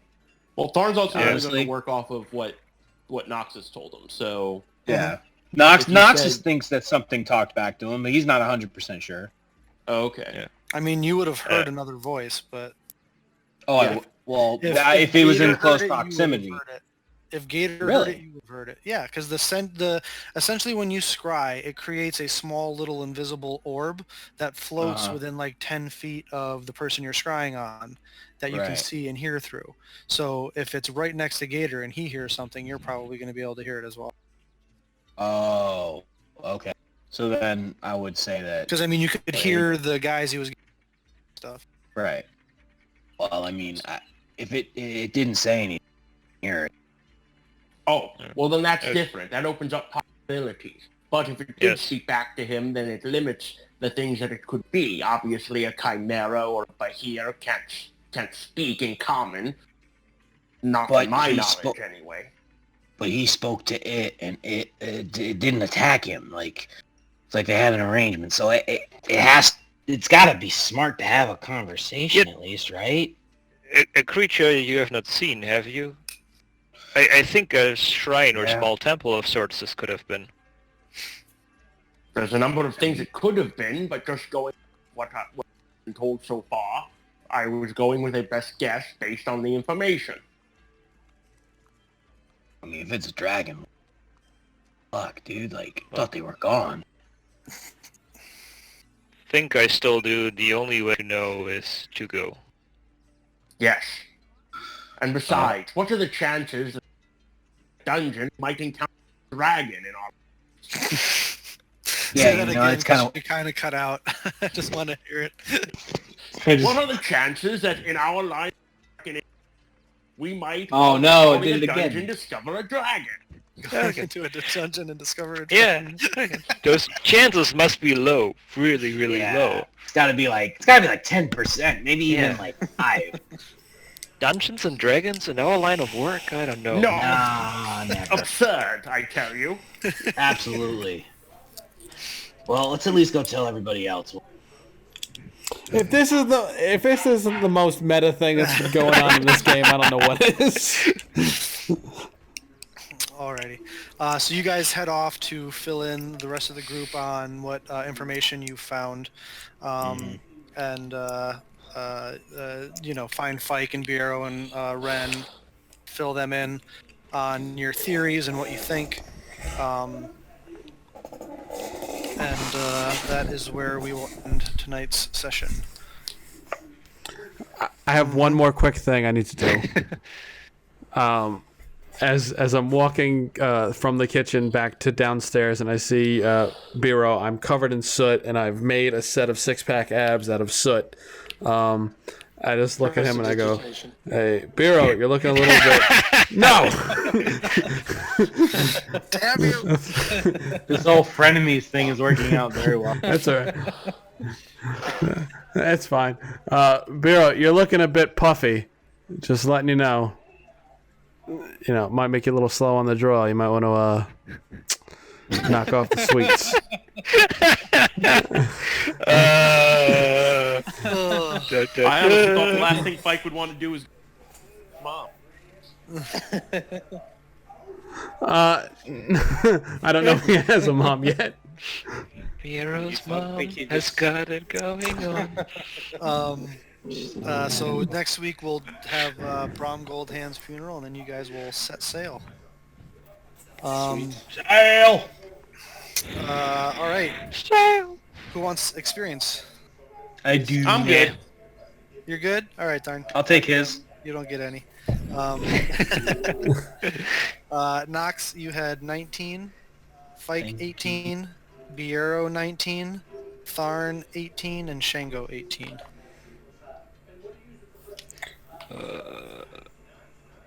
I can't laugh. How much do we need for a level up? You need 165. 165. Oh, I leveled up. Hey! 8, 7, 5. Numbers are hard. You. And it carries over. Yes, whatever you have left over carries over because you start back at 0. But yeah, whatever you have left over carries. Woo! I leveled up. Oh, Nox is leveled up too. Woo! I am now level 12. Level 12. Level 12. Level 12. Level 12. So Tharn's taking a level in Paladin.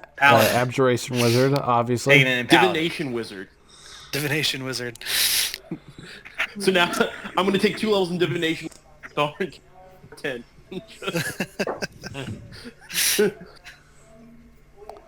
I have seen the future. I know the It does future not look as good well for as you.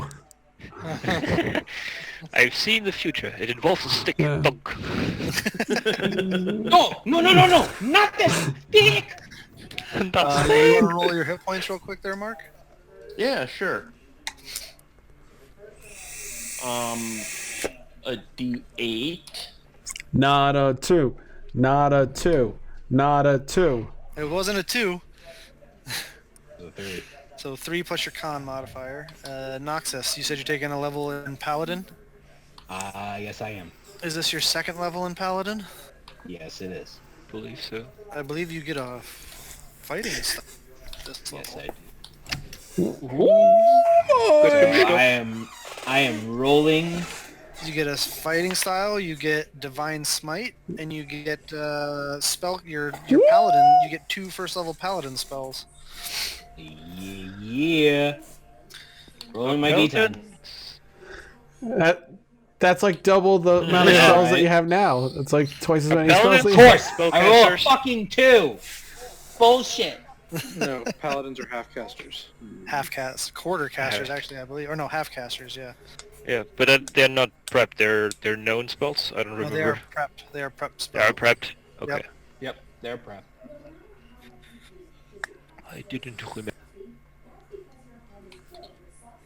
And Yeah. Calm Emotions is one of my special ones that I get to know because Redemption paladin or whatever the fuck it is. Yeah. Redemption Paladin. Yeah, that's why I always got it on tap. I'm like, boom. did you guys want to know what feat You got I'm some taking? stress? Do you want to be surprised? I want to know what feat you're taking. You're getting in Yeah. Linguist. level. You're gonna be Linguist. a You can, cunning you can linguist? bother people in more languages. What's that? A racial feat? Huh? Did you say a racial feat? No, I'm going to take inspiring leader. I'm not. No. All you have to do is listen. No. But he is. He is. He's very inspiring. I love it. No.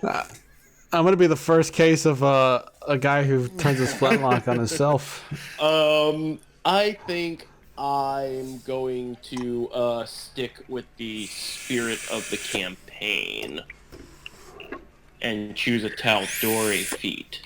And I'm taking Spell Driver. Nice. Always.